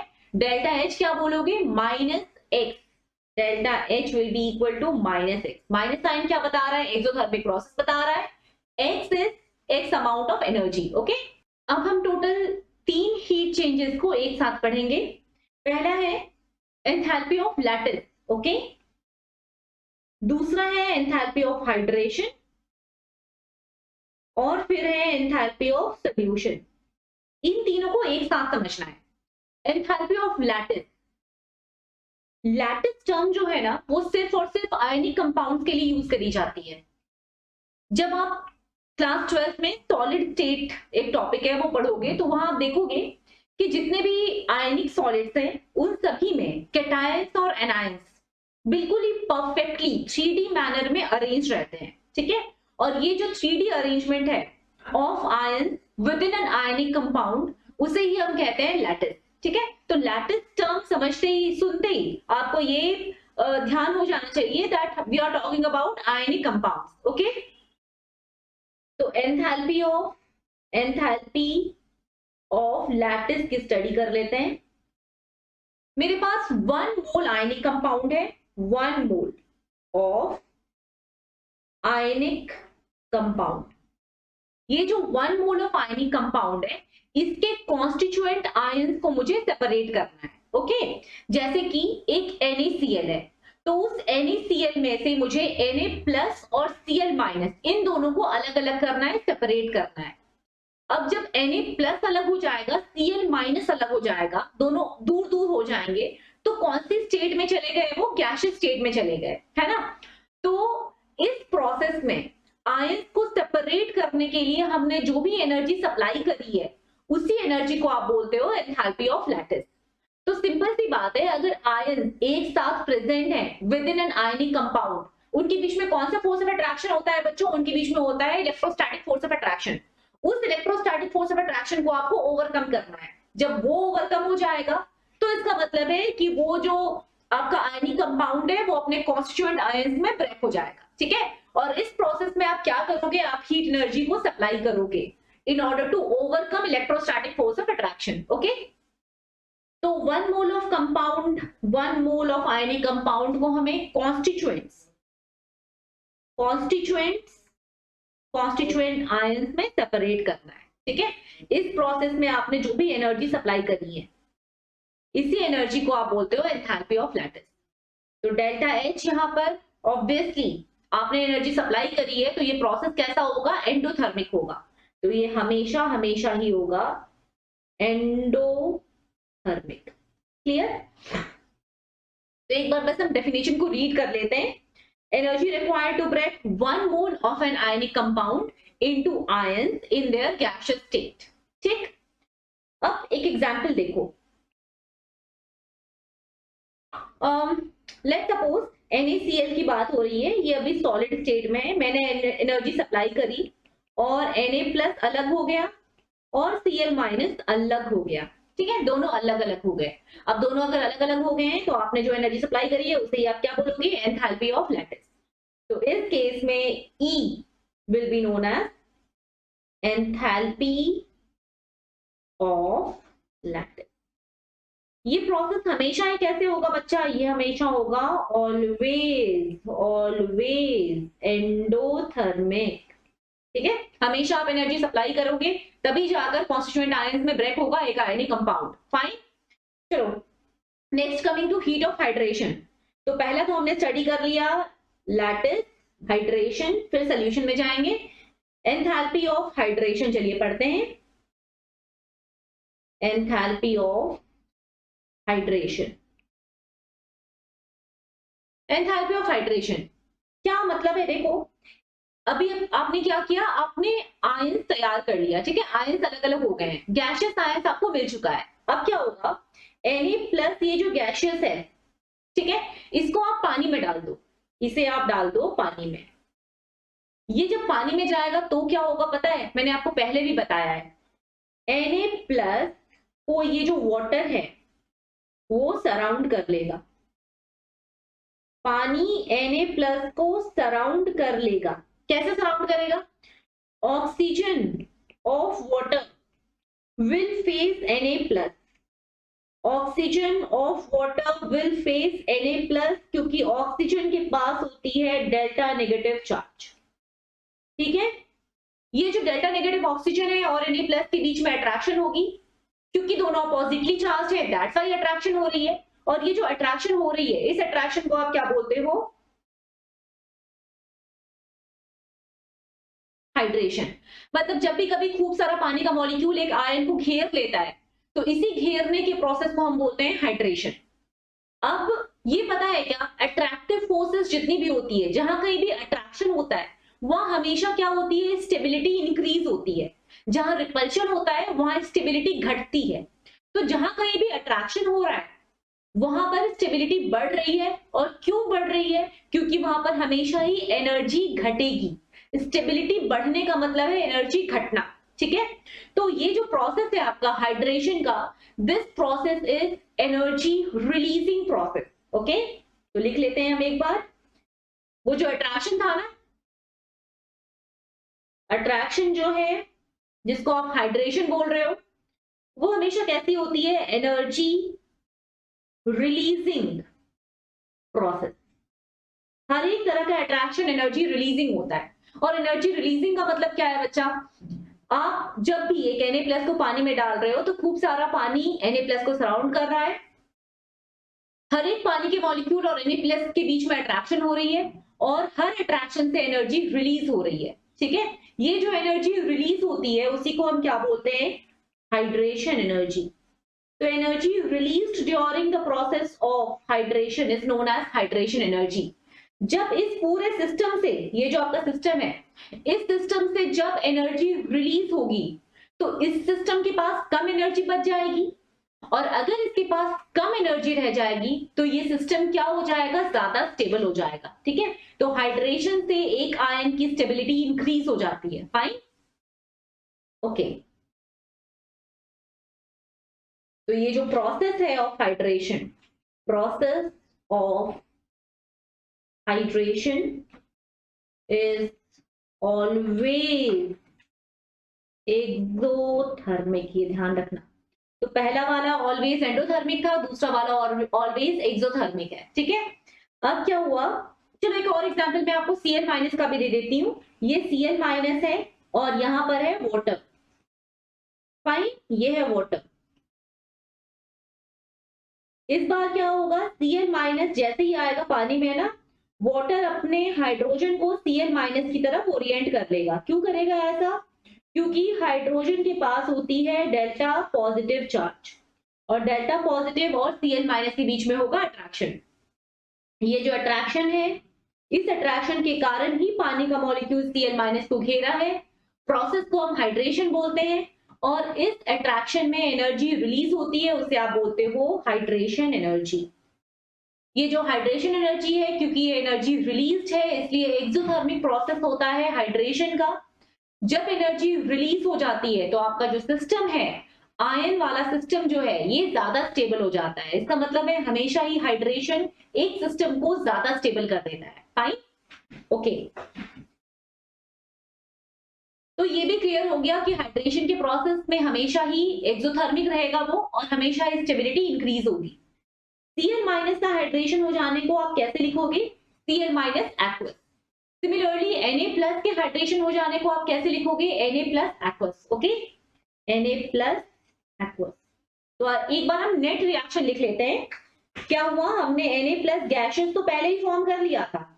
ओके, हमने क्या किया था? Na+ गैसेस तो पहले ही फॉर्म कर लिया था। उसको जब आप पानी में डालोगे ना, तो वो बना लेगा Na+ aqueous.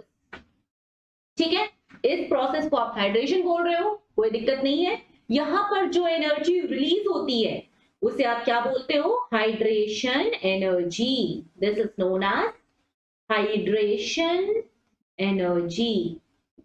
Enthalpy change is known as enthalpy of hydration. Okay,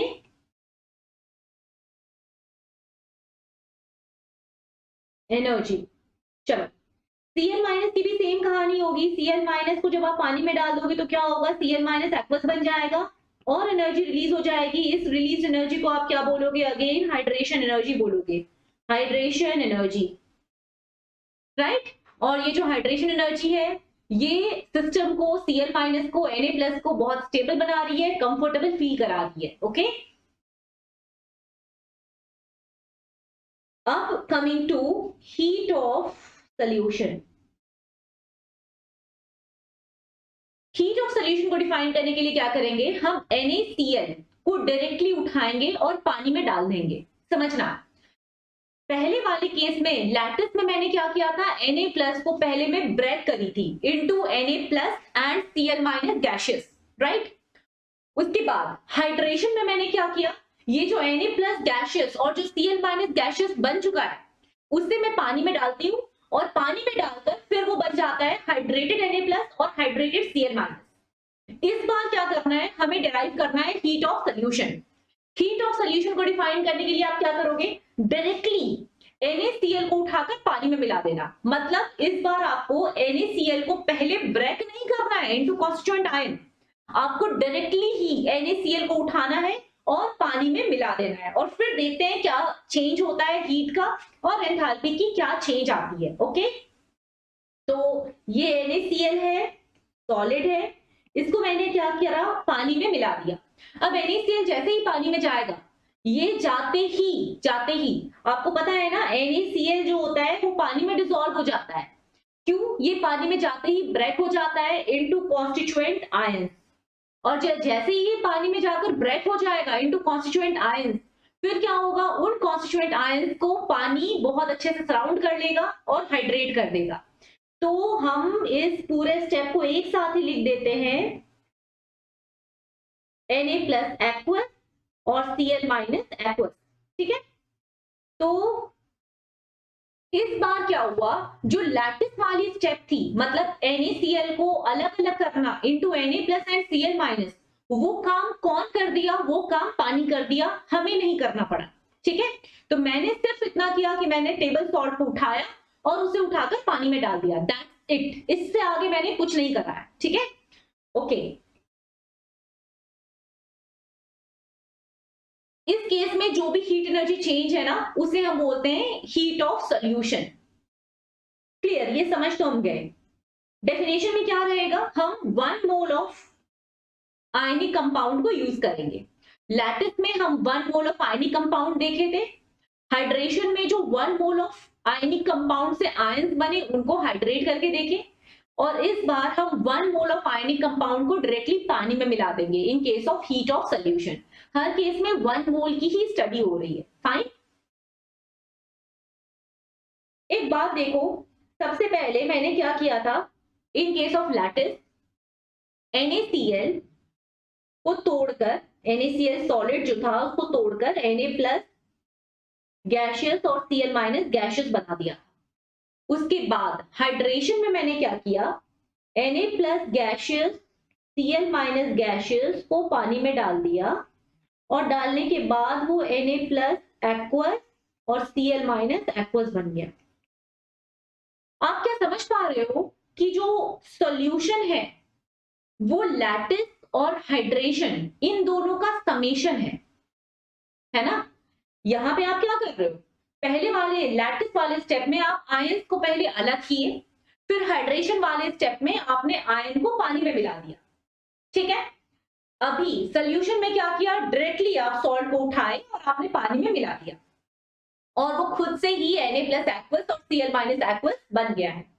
तो इसका मतलब आपने किया क्या है, इस बार हीट ऑफ सोल्यूशन के वक्त आपने लैटिस और हाइड्रेशन इन दोनों को कंबाइन कर दिया है एक साथ।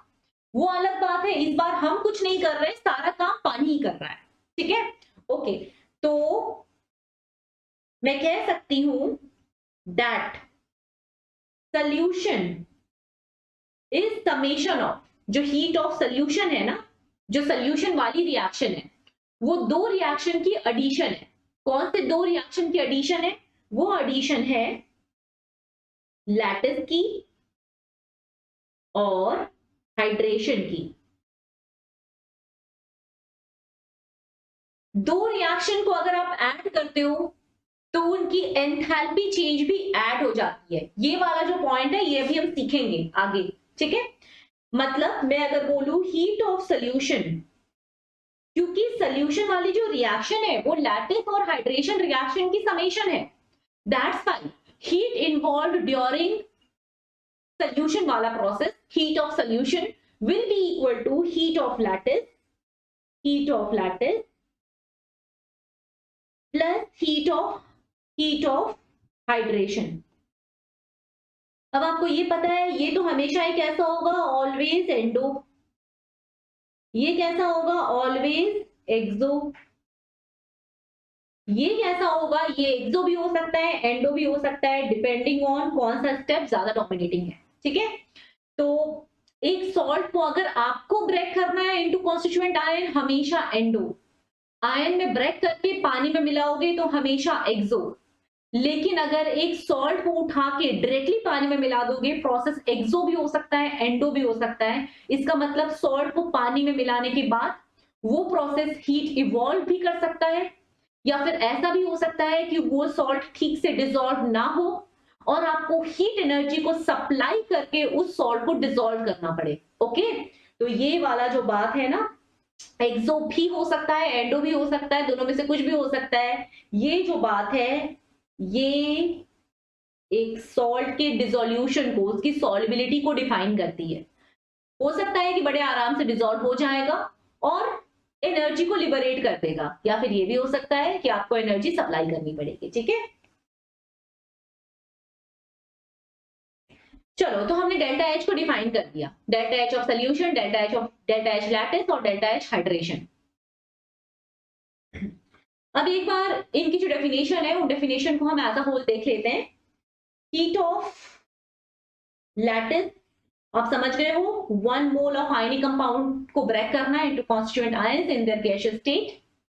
हीट ऑफ हाइड्रेशन में क्या करेंगे, एनर्जी रिलीज्ड। हमेशा ही हाइड्रेशन एनर्जी रिलीज होती है, ये आप सीख लिए। When gaseous ions in 1 mole of an ionic compound gets hydrated, ठीक है।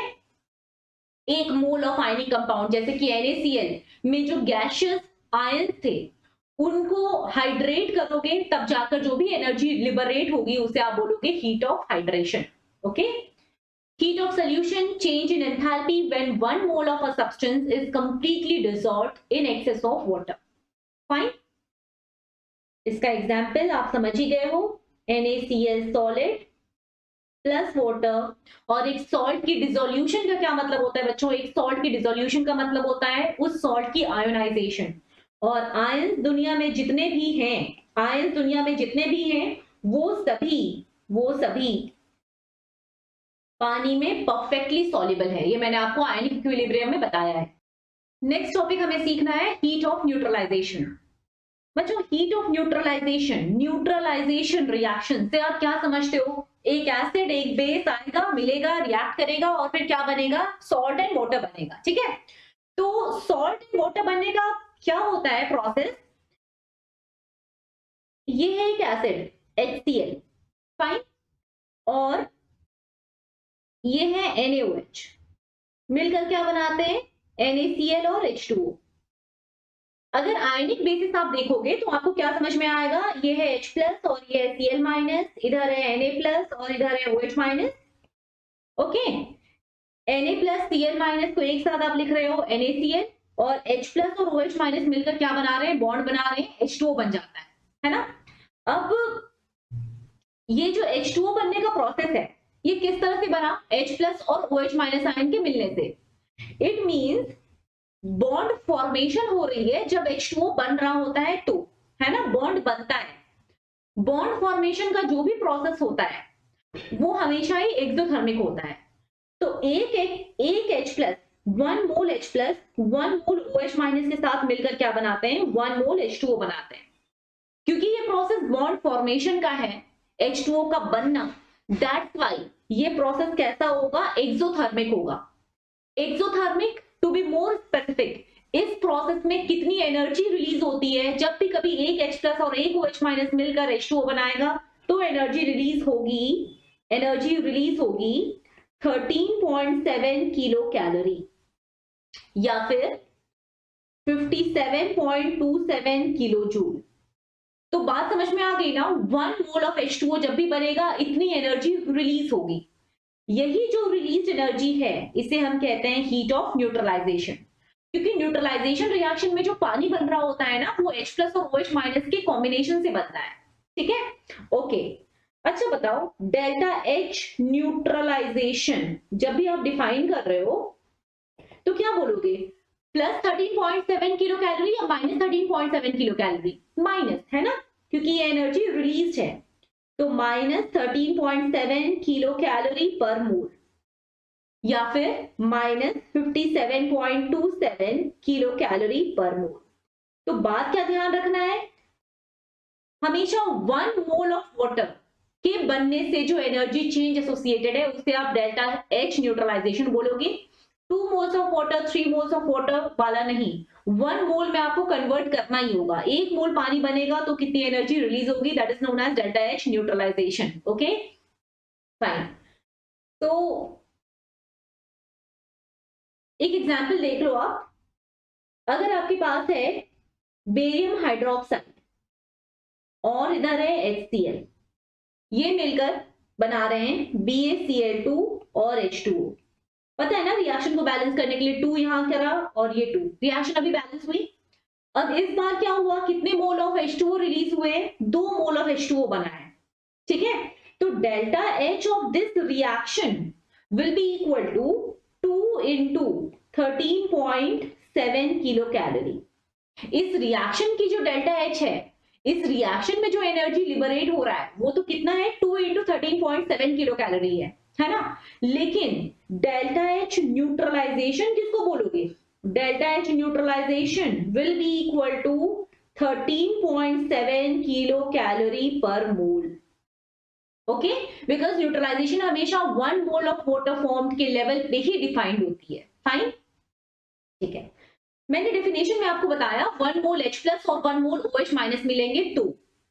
क्या बता सकते हो, मोल और ग्राम इक्विवेलेंट में क्या रिलेशन होता है, याद है क्या, नंबर ऑफ ग्राम इक्विवेलेंट्स और नंबर ऑफ मोल्स के बीच में एक रिलेशन था।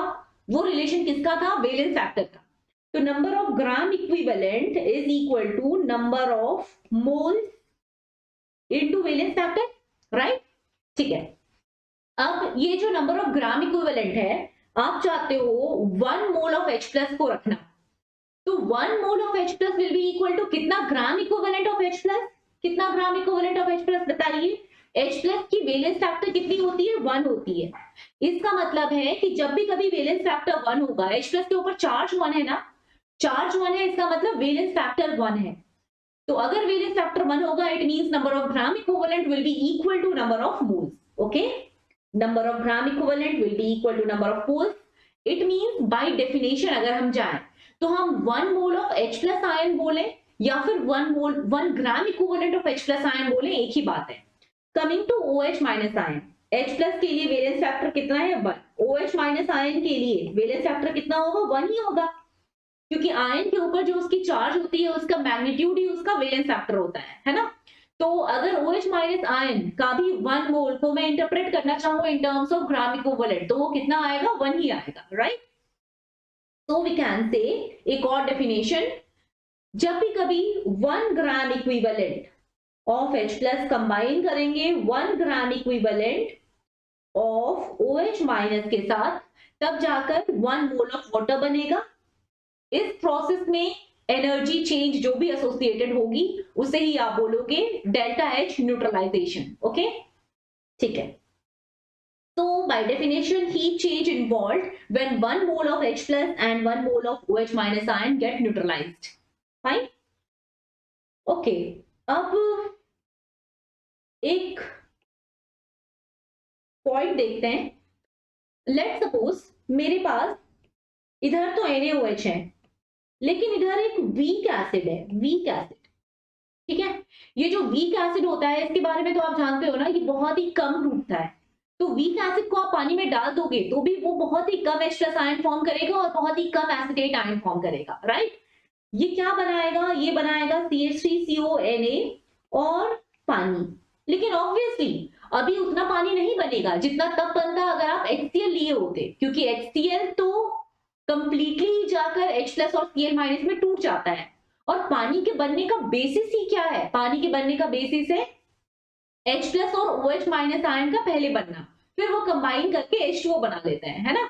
तो NaOH और CH3COOH को अगर आप कंबाइन करना चाहते हैं तो ऑब्वियसली ये जो रिएक्शन है इसमें उतने सारे मोल्स ऑफ H2O नहीं बन सकते जितने HCl के केस में या किसी स्ट्रॉन्ग एसिड के केस में बनते, क्योंकि ये बहुत ही कम H+ आयन को फर्निश करता है। ठीक है, तो अब क्या होता है ना, अगर आप एक स्ट्रॉन्ग एसिड या स्ट्रॉन्ग बेस को न्यूट्रलाइज करते हो तब तो बात बहुत सिंपल होती है, 13.7 किलो कैलोरी एनर्जी रिलीज हो जाती है। लेकिन अगर आप इन दोनों में से कोई सा भी वीकर कॉन्स्टिट्यूएंट ले लेते हैं, एक वीक एसिड ले लिया या फिर एक वीक बेस ले लिया, फिर क्या होता है पता है? फिर उस केस में एनर्जी रिलीज जो होती है ना वो कम हो जाती है, क्योंकि अब पानी ही कम बन रहा है। पानी बनता था तभी तो एनर्जी रिलीज होती थी। तो if a weaker acid, if a weaker acid, example CH3COOH is taken, और कोई सा भी वीकर बेस ले लिया गया है, ठीक है, और a weaker base, example NH4OH is taken,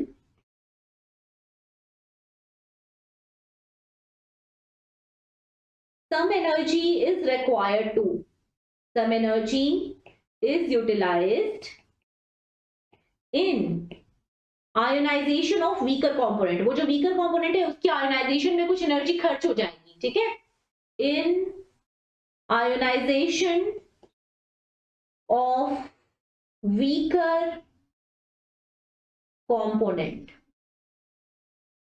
therefore delta H neutralization कम हो जाएगा when compared to 13.7, less than 13.7 kilo calorie. Okay, ठीक है। अब क्या है कि अगर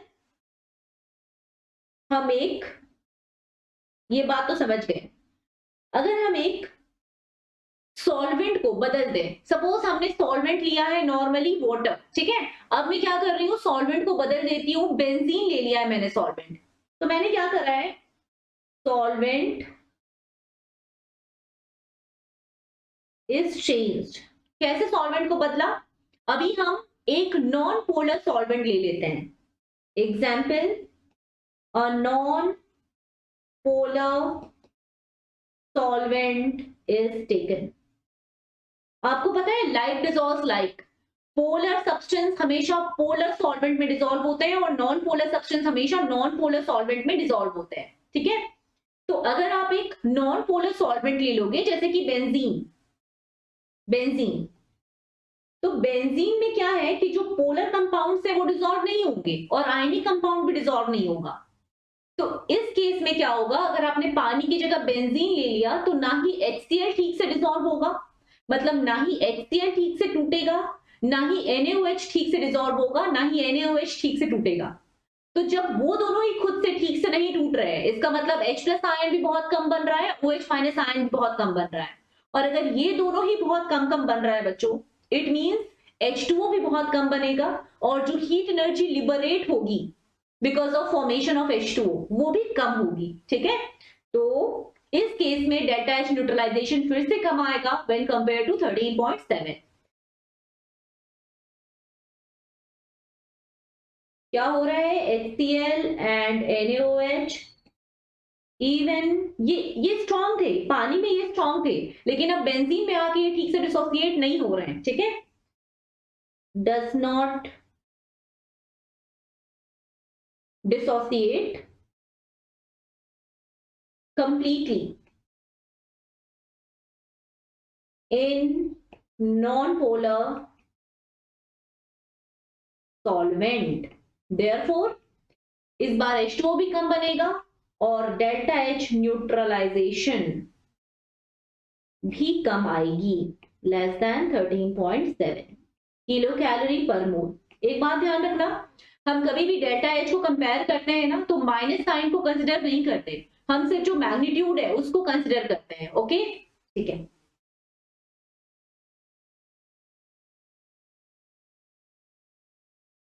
Now coming to one more point, Hess law of constant heat summation. Hess law of constant heat summation क्या है ये लॉ कहता है कि अगर दो रिएक्शन को ऐड किया जाए तो उनकी डेल्टा एच भी ऐड हो जाती है, दो रिएक्शन को सब्ट्रैक्ट करेंगे तो उनकी डेल्टा एच भी सब्ट्रैक्ट हो जाएगी। देख लेते हैं कैसे क्या हो रहा है। एक है a plus B gives c plus D, इसकी डेल्टा एच मान लो x है। p plus q gives r plus s, इसकी जो डेल्टा एच है वो y है। ठीक है, ये रिएक्शन नंबर 1 है, ये रिएक्शन नंबर 2 है। अब मैं क्या कर रही हूँ, 1 प्लस 2 कर रही हूँ। दो रिएक्शन को ऐड करने का क्या मतलब होता है कि आप रिएक्टेंट को ऐड करो सेपरेटली और प्रोडक्ट को ऐड करो separately. a plus B plus p plus q gives c plus d plus r plus s। Right side में प्रोडक्ट को ऐड करके लिखना। ठीक है, इस रिएक्शन की जो डेल्टा एच आएगी, delta H net of this reaction, that will be equal to x plus y, क्योंकि आप इस रिएक्शन को ऑब्टेन किए हो दो रिएक्शन को ऐड करके, दैट्स व्हाई इस रिएक्शन की delta H will be summation of individual reactions. ठीक है, अब इसमें थोड़ा सा देख लेते हैं, प्रूव कर देते हैं इस बात को। तो डेल्टा एच नेट तो हमें निकालना है, देख लो डेल्टा एच नेट, ये जो नेट रिएक्शन लिखा हुआ है इसका डेल्टा एच कितना होगा, h of c plus h of d plus h of r plus h of s minus h of a minus h of b minus h of p minus h of q। ठीक है, okay. Delta H जो first वाली reaction थी x, उसकी value कितनी होगी, c और d minus a minus b, delta H x is equal to कितना होगा, c और d minus a minus H B. Okay, ये ध्यान रखना, ये सब माइनस में है, ये सब माइनस में है। फाइन, अब डेल्टा एच टू जो था वो कितना था, y था, है ना, ये y है। क्या बनेगा ये r प्लस एस की h minus h of p and q, r s की h minus h of p and q। ये फर्स्ट रिएक्शन हो गया, ये सेकेंड रिएक्शन हो गया। डेल्टा H1 और डेल्टा H2 को आपने डिफाइन कर दिया है। अब आप देखिए क्या delta H1 plus delta H2 करोगे तो आपको डेल्टा H नेट मिलेगा। यस, डेल्टा H नेट बिल्कुल मिलेगा। Delta H net will be equal to delta H1 plus delta H2। ठीक है, delta H1 plus delta H2, तो दो रिएक्शन को ऐड किया तो उनकी डेल्टा H वैल्यू भी ऐड हो गई। तो एक रिएक्शन है A gives B और एक रिएक्शन है C gives, कुछ नया लेते हैं, X और Y, X और Y। डेल्टा H इसमें डिफाइंड है -3 और इसका डेल्टा H है +5। ठीक है, आपसे बोल रहा है बताने को A plus X gives B plus Y, दोनों रिएक्शन को ऐड कर दिया है, तो इस रिएक्शन की डेल्टा H नेट कितनी आएगी, delta H net will be equal to delta H1 plus delta H2, क्योंकि आपने इन दोनों रिएक्शन को ऐड करके निकाला है, तो -3 plus 5 that is equal to +2। Okay, अब नेक्स्ट पॉइंट है, दो रिएक्शन को आपको सब्ट्रैक्ट करना है। हेस लॉ तो यहीं पे खत्म हो गया। हेस लॉ बस इतना ही था कि आप एक रिएक्शन की डेल्टा H को वन लाइनर से निकालो। ठीक है, एक सिंगल स्टेप से निकालो, जैसे मैंने यहाँ पर डेल्टा H को कैसे निकाला था, एक सिंगल स्टेप से निकाला था रिएक्शन को देखकर। तो आप इस तरह से डेल्टा H को कैलकुलेट करो या फिर आप उसके इंडिविजुअल स्टेप्स को देखकर कैलकुलेट करो, डेल्टा H की वैल्यू सेम आएगी। ठीक है, ये हेस लॉ का कहना है। तो हेस लॉ समेशन के लिए वैलिड होता है। उसकी डेफिनेशन क्या कहती है, हेस लॉ की डेफिनेशन कहती है change in enthalpy for any chemical reaction is constant whether reaction occurs in one और सेवरल स्टेप। आप एक रिएक्शन को देखकर डेल्टा H निकालें प्रोडक्ट माइनस रिएक्टेंट करके, या फिर इंडिविजुअल स्टेप्स को देखकर उन स्टेप की डेल्टा एच को ऐड कर दें, ultimately delta H of net reaction same आएगी इन दोनों केसेस। ओके, नेक्स्ट पॉइंट हम सीखते हैं रिएक्शन को रिवर्स करने का मतलब क्या है। तो अगर एक रिएक्शन को आप रिवर्स करते हो, जैसे मान लो ये ए से बी बन रहा है, ठीक है, तो इसमें आप डेल्टा एच क्या बोलोगे, इसकी डेल्टा एच आप बोलोगे H B minus H A. और अब क्या हुआ, आपने इस रिएक्शन को रिवर्स कर दिया, मतलब रिवर्स करने के बाद ये बन गया है B gives A, delta H reverse reaction की कितनी आएगी, H A minus H B. और आप समझते हो ना डेल्टा एच और डेल्टा एच रिवर्स में क्या फर्क है, delta H reverse is equal to minus delta H, ठीक है। तो अगर इसकी डेल्टा एच अगर एक्स है तो इस वाले रिएक्शन की डेल्टा एच कितनी आएगी बच्चा, माइनस एक्स आएगी, राइट, इसकी माइनस एक्स आ जाएगी, क्लियर है। फाइन, अब रिवर्सिंग, एक रिएक्शन को रिवर्स करने पे डेल्टा एच नेगेटिव हो जाता है, दो रिएक्शन को ऐड करते हैं तो जो नेट डेल्टा एच आता है that is summation of individual delta H. Okay, अब थर्ड पॉइंट हमें सीखना है, ये तो रिवर्सल हम सीख लिए, ये था रिवर्स करने वाला पॉइंट। थर्ड पॉइंट हमें सीखना है सब्ट्रैक्शन। आप दो रिएक्शन को सब्ट्रैक्ट कर रहे हो, 1 - 2 करने जा रहे हो, ठीक है। देखते हैं इसका क्या मतलब है।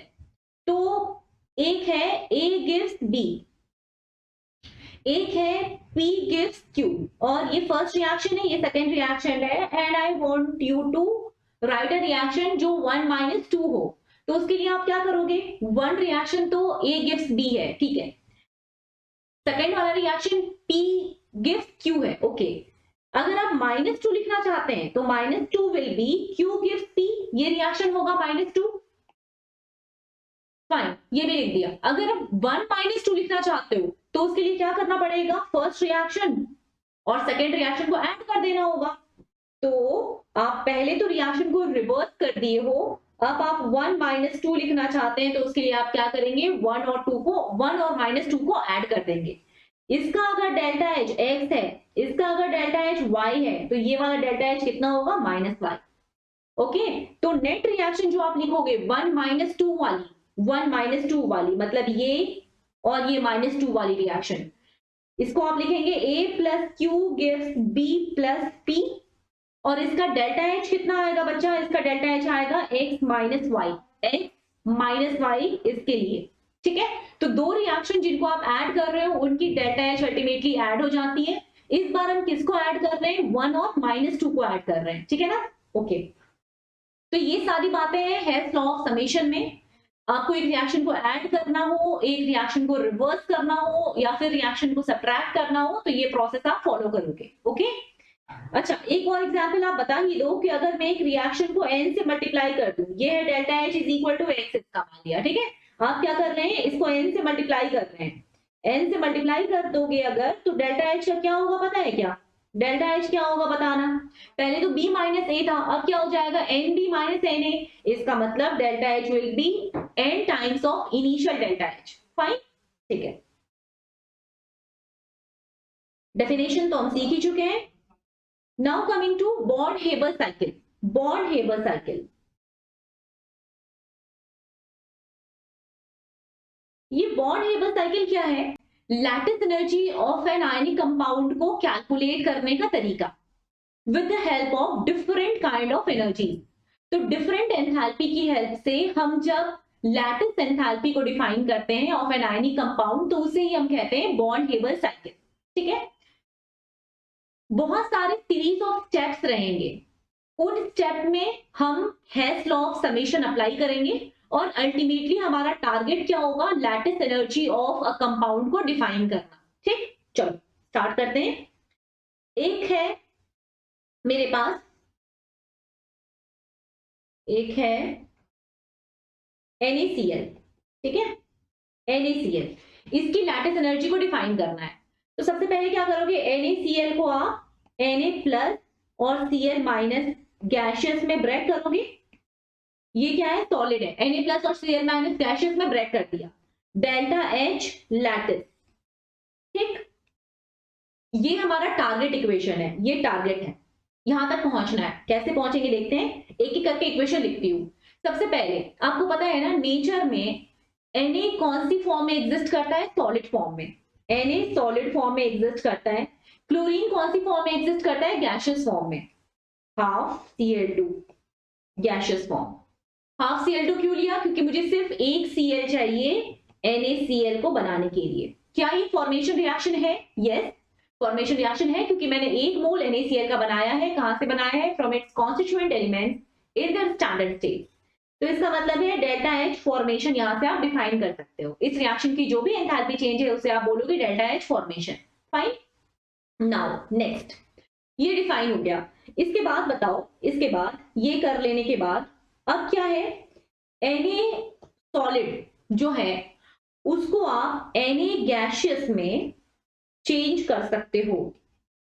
ये जो किया इसे आप क्या कहते हैं? Phase change, heat of phase change यहां पर इन्वॉल्व होगी।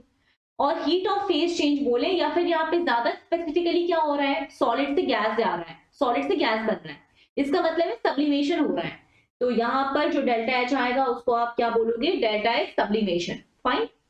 अब जब Na गैस आ गया है तो इससे एक इलेक्ट्रॉन को बाहर निकालना है। एक इलेक्ट्रॉन को बाहर निकालकर क्या बना दिया? Na प्लस गैस बना दिया। ठीक है, शुरू कहां से किए हम? शुरू Na सॉलिड से किए हैं, क्योंकि वही स्टेट है जिसमें सोडियम एग्जिस्ट कर रहा होता है इन नेचर।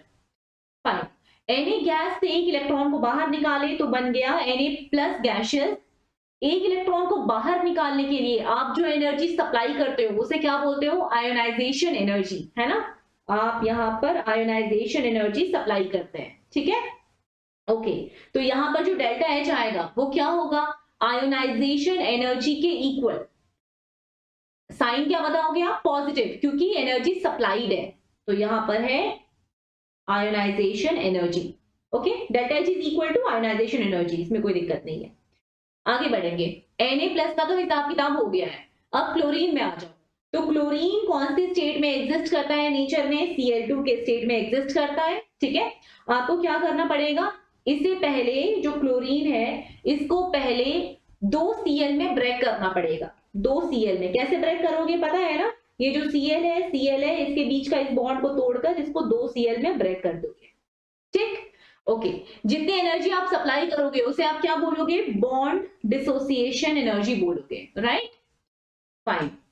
लेकिन बताओ, क्या आपको NaCl तक पहुंचने के लिए एक Cl2 चाहिए या हाफ Cl2 चाहिए? आपको तो सिर्फ एक Cl चाहिए ना, और वो जो एक Cl है वो तो आपको सिर्फ हाफ Cl2 से ही मिल जाएगा। तो इस रिएक्शन को आप हाफ से मल्टीप्लाई कर देना, half Cl2 gaseous, half 2Cl करा तो इसका मतलब है Cl गैशियस मिल गया। और एनर्जी कितनी सप्लाई करी? Bond dissociation upon 2। ठीक, चलो आगे बढ़ेंगे। Cl गैशियस को Cl माइनस में चेंज करना चाहते हो तो क्या करोगे? एक इलेक्ट्रॉन को इसके ऊपर बॉम्बार्ड कर दोगे, ये एक इलेक्ट्रॉन को ऑब्जॉर्व करेगा, और जब एक इलेक्ट्रॉन को ऑब्जॉर्व करेगा तो बदले में एनर्जी को रिलीज करेगा, है ना? इलेक्ट्रॉन एफिनिटी आप पढ़े हो, इलेक्ट्रॉन गेन एंथैल्पी। तो जब भी क्लोरीन एक इलेक्ट्रॉन को गेन करता है तो वो Cl माइनस में कन्वर्ट हो जाता है। इलेक्ट्रॉन को गेन कर रहा है, इसका मतलब है एनर्जी को बाहर रिलीज कर रहा है, और उस एनर्जी को हम कहते हैं इलेक्ट्रॉन गेन एंथैल्पी। ठीक है, मतलब ये हो गया आपका electron gain enthalpy delta H।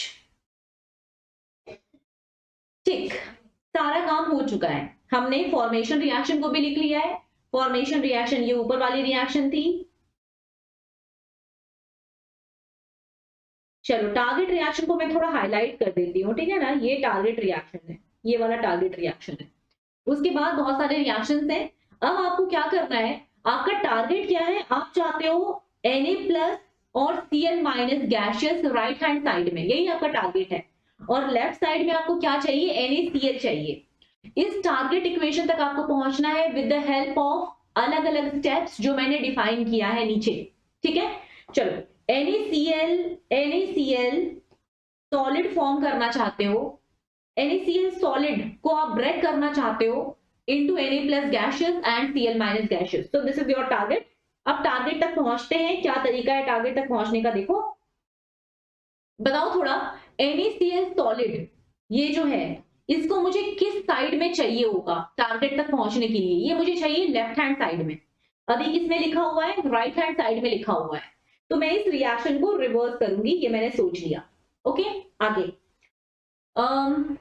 Any solid any gaseous में बदल रहा है, ये तो हमें चाहिए नहीं टारगेट में। हमें टारगेट में और कौन चाहिए, Na प्लस गैशियस और Cl माइनस गैशियस चाहिए। तो Na प्लस गैशियस ये वाला रिएक्शन है जिसमें Na प्लस गैशियस है, और Cl माइनस गैशियस ये वाली रिएक्शन है जिसमें Cl माइनस गैशियस है। ठीक है, तो ये दो रिएक्शन है, इन दोनों रिएक्शन को आपको एज इट इज रहने देना है, रिवर्स नहीं करना है, क्योंकि ये दोनों ही एंटिटी राइट हैंड साइड में है और आपको टारगेट में भी ये राइट हैंड साइड में ही चाहिए होगा। ठीक है, ओके, सो रिएक्शन को ऐड करना शुरू करिए। सबसे पहले मुझे क्या करना चाहिए, मैं चाहती हूं कि आप, ये फर्स्ट रिएक्शन है मान लो, ये सेकेंड रिएक्शन है, ये थर्ड रिएक्शन है, फोर्थ रिएक्शन है, ये है फोर्थ रिएक्शन, तो काम का नहीं है ना, ये है फोर्थ रिएक्शन ये वाला, फिफ्थ रिएक्शन है ये। तो अब मैं चाहती हूं आप second third fourth fifth reaction को ऐड करो और रिवर्स फर्स्ट रिएक्शन को ऐड करो। ठीक है, रिवर्स फर्स्ट रिएक्शन क्या है, -1 रिएक्शन अगर आप लिखने जाओगे ना तो ये क्या बनेगा, NaCl सॉलिड, उल्टा कर दोगे। ठीक है, Na solid plus half Cl2। आपको पता है ना, इस बार delta HF minus delta HF हो जाएगा। ठीक है, ओके, तो मुझे किससे मतलब है, मुझे -1 रिएक्शन 2 3 4 5 इन सभी को ऐड करना है। तो let's add second, let's add second, third, fourth, fifth and -1 reaction। Okay, इन सभी को ऐड करते हैं, देखते हैं क्या होता है। तो जब इनको आप ऐड करोगे तो आपको ये पता चलेगा कि बहुत सारे एंटिटी इसमें हैं जो कैंसिल हो रहे हैं। कौन कौन से कैंसिल हो रहे हैं देख लेना। NaCl सॉलिड, ये तो आपका टारगेट रिएक्शन है, ये टारगेट है जिसकी delta H delta H lattice. ठीक है, यहां तक हम लोगों को पहुंचना है इन सारे स्टेप्स की हेल्प से। तो -1 रिएक्शन से हमें मिला है NaCl सॉलिड, लिखते जाओ इन सभी को, NaCl सॉलिड, ओके, प्लस और देखो कौन मिल रहा है, Na सॉलिड, फिर Na गैशियस, Na सॉलिड, फिर Na गैशियस, और कौन है Na गैशियस के बाद इधर आ जाएंगे हाफ Cl2 और Cl गैशियस, हाफ Cl2 और Cl गैशियस। ठीक है, ये सभी है लेफ्ट हैंड साइड में। तो राइट हैंड साइड में कौन है, राइट हैंड साइड वाला भी लिख लीजिए। राइट हैंड साइड में है -1 रिएक्शन में Na सॉलिड और हाफ Cl2, लिख लेते हैं Na solid half Cl2 gaseous, plus और कौन है, सेकेंड रिएक्शन में है Na गैशियस, थर्ड रिएक्शन में है यस हियर Na गैशियस, और यहां पर है Na plus gaseous. Okay, Na gaseous और Na प्लस गैशियस, ये भी हो गया। फिर कौन है, फोर्थ में है क्लोरीन गैशियस, फोर्थ में है क्लोरीन गैशियस, और फिफ्थ में कौन सा है, Cl माइनस गैशियस। इन सभी को मैंने लिख लिया जस्ट ऐड करके, और कुछ नहीं किया है। अब left hand side right hand side दोनों में आपको कौन मिल रहा है, दोनों में आपको मिल रहा है Na solid, right hand side भी Na सॉलिड, कैंसिल आउट हो गया। ठीक है, Na गैशियस कैंसिल आउट हो गया, half Cl2 gaseous cancel out हो गया, Cl गैशियस कैंसिल आउट हो गया। इसका मतलब क्या रह गया है, Na solid NaCl solid left hand side में रह गया है, और क्या बन रहा है, Na प्लस गैशियस और Cl माइनस गैशियस। ठीक है, अब इस रिएक्शन को लिख लेते हैं, Na सॉलिड NaCl सॉलिड क्या बनाया, Na प्लस गैशियस बनाया, और क्या बनाया, Cl माइनस गैशियस बनाया। Clear, okay. अब ये जो रिएक्शन है, ये रिएक्शन वही है ना जो आपकी टारगेट रिएक्शन थी। टारगेट रिएक्शन कौन सा था, NaCl gives Na plus plus Cl minus, ये टारगेट रिएक्शन था। ठीक है ना, इसकी डेल्टा H आप क्या डिफाइन किए थे, डेल्टा H लैटिस। तो ये वाली रिएक्शन को हमने ऑब्टेन कर लिया है बहुत सारे रिएक्शन को ऐड करके। कौन कौन से रिएक्शन ऐड किए हैं देखते जाना। सबसे पहले मैंने माइनस डेल्टा HF को ऐड किया है, फिर मैंने डेल्टा एच सब्लिमेशन को ऐड किया है, फिर मैंने आयोनाइजेशन एनर्जी को ऐड किया है, उसके बाद मैंने BdE/2 को ऐड किया है, और उसके बाद मैंने इलेक्ट्रॉन गेन एंथैल्पी को ऐड किया है। Okay, so let's write. सबसे पहले आप माइनस डेल्टा एच फ्यूजन को ऐड किए हो, डेल्टा एच फ्यूजन को ऐड किए हो, डेल्टा एच फ्यूजन को ऐड करने के बाद और किसको ऐड किया था, डेल्टा एच सब्लिमेशन को ऐड किया था, और किसको ऐड किया था, बॉन्ड डिसोसिएशन एनर्जी अपॉन 2 को ऐड किया था, और किसको ऐड किया था, इलेक्ट्रॉन एफिनिटी को ऐड किया था, और किसको ऐड किया था, आयनाइजेशन एनर्जी को ऐड किया था, और फिर लास्ट में आपने किसको ऐड किया था, 1 2 3 4 5, हाँ लास्ट में आपने minus delta H fusion add किया था, वो मैंने शुरू में लिख दिया है, ठीक है। ओके, सो फाइनली ये पांचों रिएक्शन को ऐड करने पे आपको डेल्टा एच लैटिस मिल गया। एग्जाम में आपको ये सारे इंडिविजुअल स्टेप्स दिए रहते हैं, डेल्टा एच लैटिस आप वहां से कैलकुलेट कर सकते हो। ओके, ठीक है। Coming to heat of polymerization. Heat of polymerization.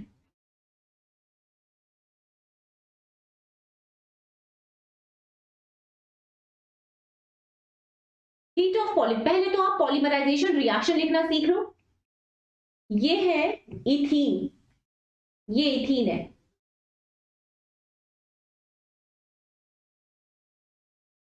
Ethene के आप बहुत सारे मॉलिक्यूल रखते हो एक कंटेनर में, और उसको हाई टेम्परेचर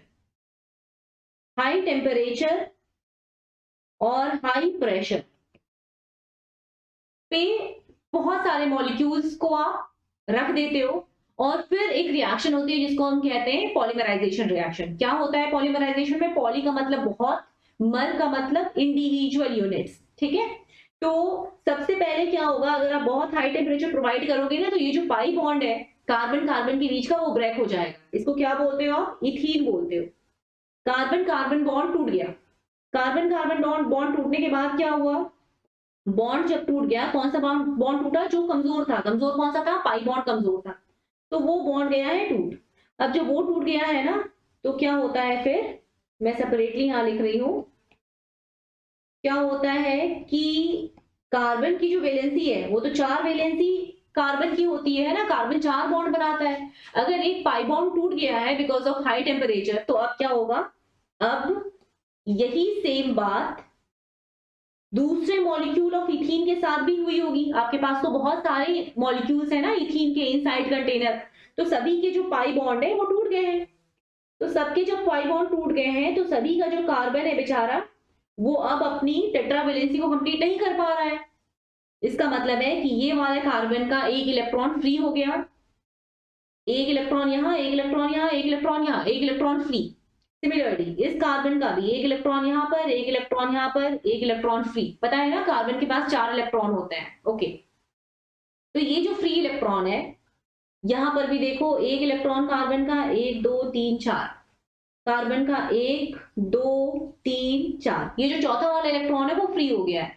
तो अब क्या होता है, इन दोनों के बीच में ओवरलैप हो जाता है और बॉन्ड बन जाता है सिग्मा बॉन्ड। यहां पर भी एक इलेक्ट्रॉन जो फ्री हुआ है, फ्री, इन दोनों के बीच में बॉन्ड बन जाती है सिग्मा बॉन्ड। इधर भी ऐसे करके पूरी एक लंबी सी चेन बन जाती है, जिसको आप बोलते हो पॉलीमर। तो इंडिविजुअल यूनिट्स कौन है इसमें पता है ना, इथीन, और बहुत सारे इथीन एक के बाद एक अपने आप को अरेंज कर लेते हैं पाई बॉन्ड को ब्रेक कर करके, और फिर बन जाता है फाइनली पॉलीइथीन। तो ये जो बहुत इन्फिनिटली लॉन्ग ये वाला जो मॉलिक्यूल है, इसकी लेंथ इन्फिनिट है, बहुत सारे इसमें मॉलिक्यूल्स प्रेजेंट है, इसको हम बोलते हैं पॉलीइथीन। इस एग्जाम्पल में तो ये पॉलीइथीन है, वैसे पॉलीमर कहलाता है, ठीक है। बहुत सारे मोनोमर्स मिलकर पॉलीमर बनाते हैं। ओके, तो ये पॉलीइथीन है। अब इसको लिखेंगे कैसे, ये वाला जो यूनिट है ये तो बार बार रिपीट हो रहा है ना, ये वाला जो यूनिट है ये बार बार रिपीट हो रहा है, तो इसको आप ऐसे करके लिखते हो, इधर इधर ओपन होने के बाद ये बार बार रिपीट होगा, n टाइम्स रिपीट होगा। फाइन, ठीक है। तो अब हमें डिफाइन करना है हीट ऑफ पॉलीमराइजेशन। हीट को हमेशा डिफाइन करने के लिए क्या किया जाता है, एंथैल्पी, डेल्टा एच को डिफाइन करना होता है। डेल्टा एच को डिफाइन करने का मैंने आपको 2 तरीका बताया था, एक था H of product minus H of reactant, और एक था bond energy of reactant minus bond energy of product. तो ये जो तरीका है, इसमें हम क्या यूज करेंगे देखना। इस बार तो आपको पता है ना कि बहुत सारे मोनोमर्स मिलकर एक लंबे से पॉलीमर बना रहे हैं, ठीक है। तो बहुत सारे ये लोग मिले, एक लंबा सा पॉलीमर बना। अब सिर्फ एक से, अगर सिर्फ एक देखें, सिर्फ एक मॉलिक्यूल, उससे क्या बन रहा है, ये वाला यूनिट बन रहा है बस। तो हम इतने बड़े मॉलिक्यूल की कैलकुलेशन नहीं कर सकते। हम क्या करेंगे, सिर्फ एक मोनोमर से कौन सा यूनिट बन रहा है ऑफ पॉलीमर, सिर्फ उस इन दोनों की कैलकुलेशन करेंगे। ठीक है, तो अब हम देख लेते हैं। पता है ना आपको, delta H is defined as bond energy of reactant minus bond energy of product. तो हम ये वाला जो पार्ट है मोनोमर, इसकी बॉन्ड एनर्जी माइनस इससे जो बना है पॉलीमर का पार्ट, इससे कौन सा पॉलीमर का पार्ट बना है, ये वाला पार्ट बना है, इसकी बॉन्ड एनर्जी करेंगे। ठीक है, ओके। अब आपको पता है कि यहाँ पे 1 2 कार्बन 4 हाइड्रोजन है, यहाँ पर भी 1 2 कार्बन और 4 हाइड्रोजन है। ठीक है ना, तो इतने से ही पार्ट को आपको कंसिडर करना है बस। अब चलो डिफाइन कर लो। तो delta H polymerization will be equal to bond energy of reactant minus bond energy of product. Bond energy of reactant को डिफाइन कैसे करें, तो देख लीजिए, यहाँ पर कार्बन कार्बन के बीच में डबल बॉन्ड है, तो एक वो बॉन्ड एनर्जी आएगी। कार्बन हाइड्रोजन के बीच में एक सिंगल बॉन्ड है, लेकिन कितना है आपके पास कार्बन हाइड्रोजन बॉन्ड, 4, 1 2 3 4, ये 4 है टोटल। तो हम यहाँ लिख सकते हैं ना, bond energy of hydrogen hydrogen into 4। Reactant को लिखने जा रहे हैं, और कौन है, और है bond energy of carbon double bond carbon. ठीक है, तो ये 2 लोग हैं, एक ये, इनसे मिलकर क्या बन गया, बॉन्ड एनर्जी ऑफ रिएक्टेंट बन गया। बॉन्ड एनर्जी ऑफ प्रोडक्ट अगर आपको डिफाइन करना है तो क्या करोगे, बताना, थोड़ा बताना। बॉन्ड एनर्जी ऑफ प्रोडक्ट को डिफाइन करने के लिए कौन कौन सा बॉन्ड कंसिडर करेंगे हम, कार्बन हाइड्रोजन के बीच में कितने सारे हैं, एक बॉन्ड, 2, एक और सिंगल बॉन्ड, एक और सिंगल बॉन्ड, टोटल मिलाकर 4 कार्बन हाइड्रोजन सिंगल बॉन्ड है। ठीक है, चलो लिख लो इसको, 4 इंटू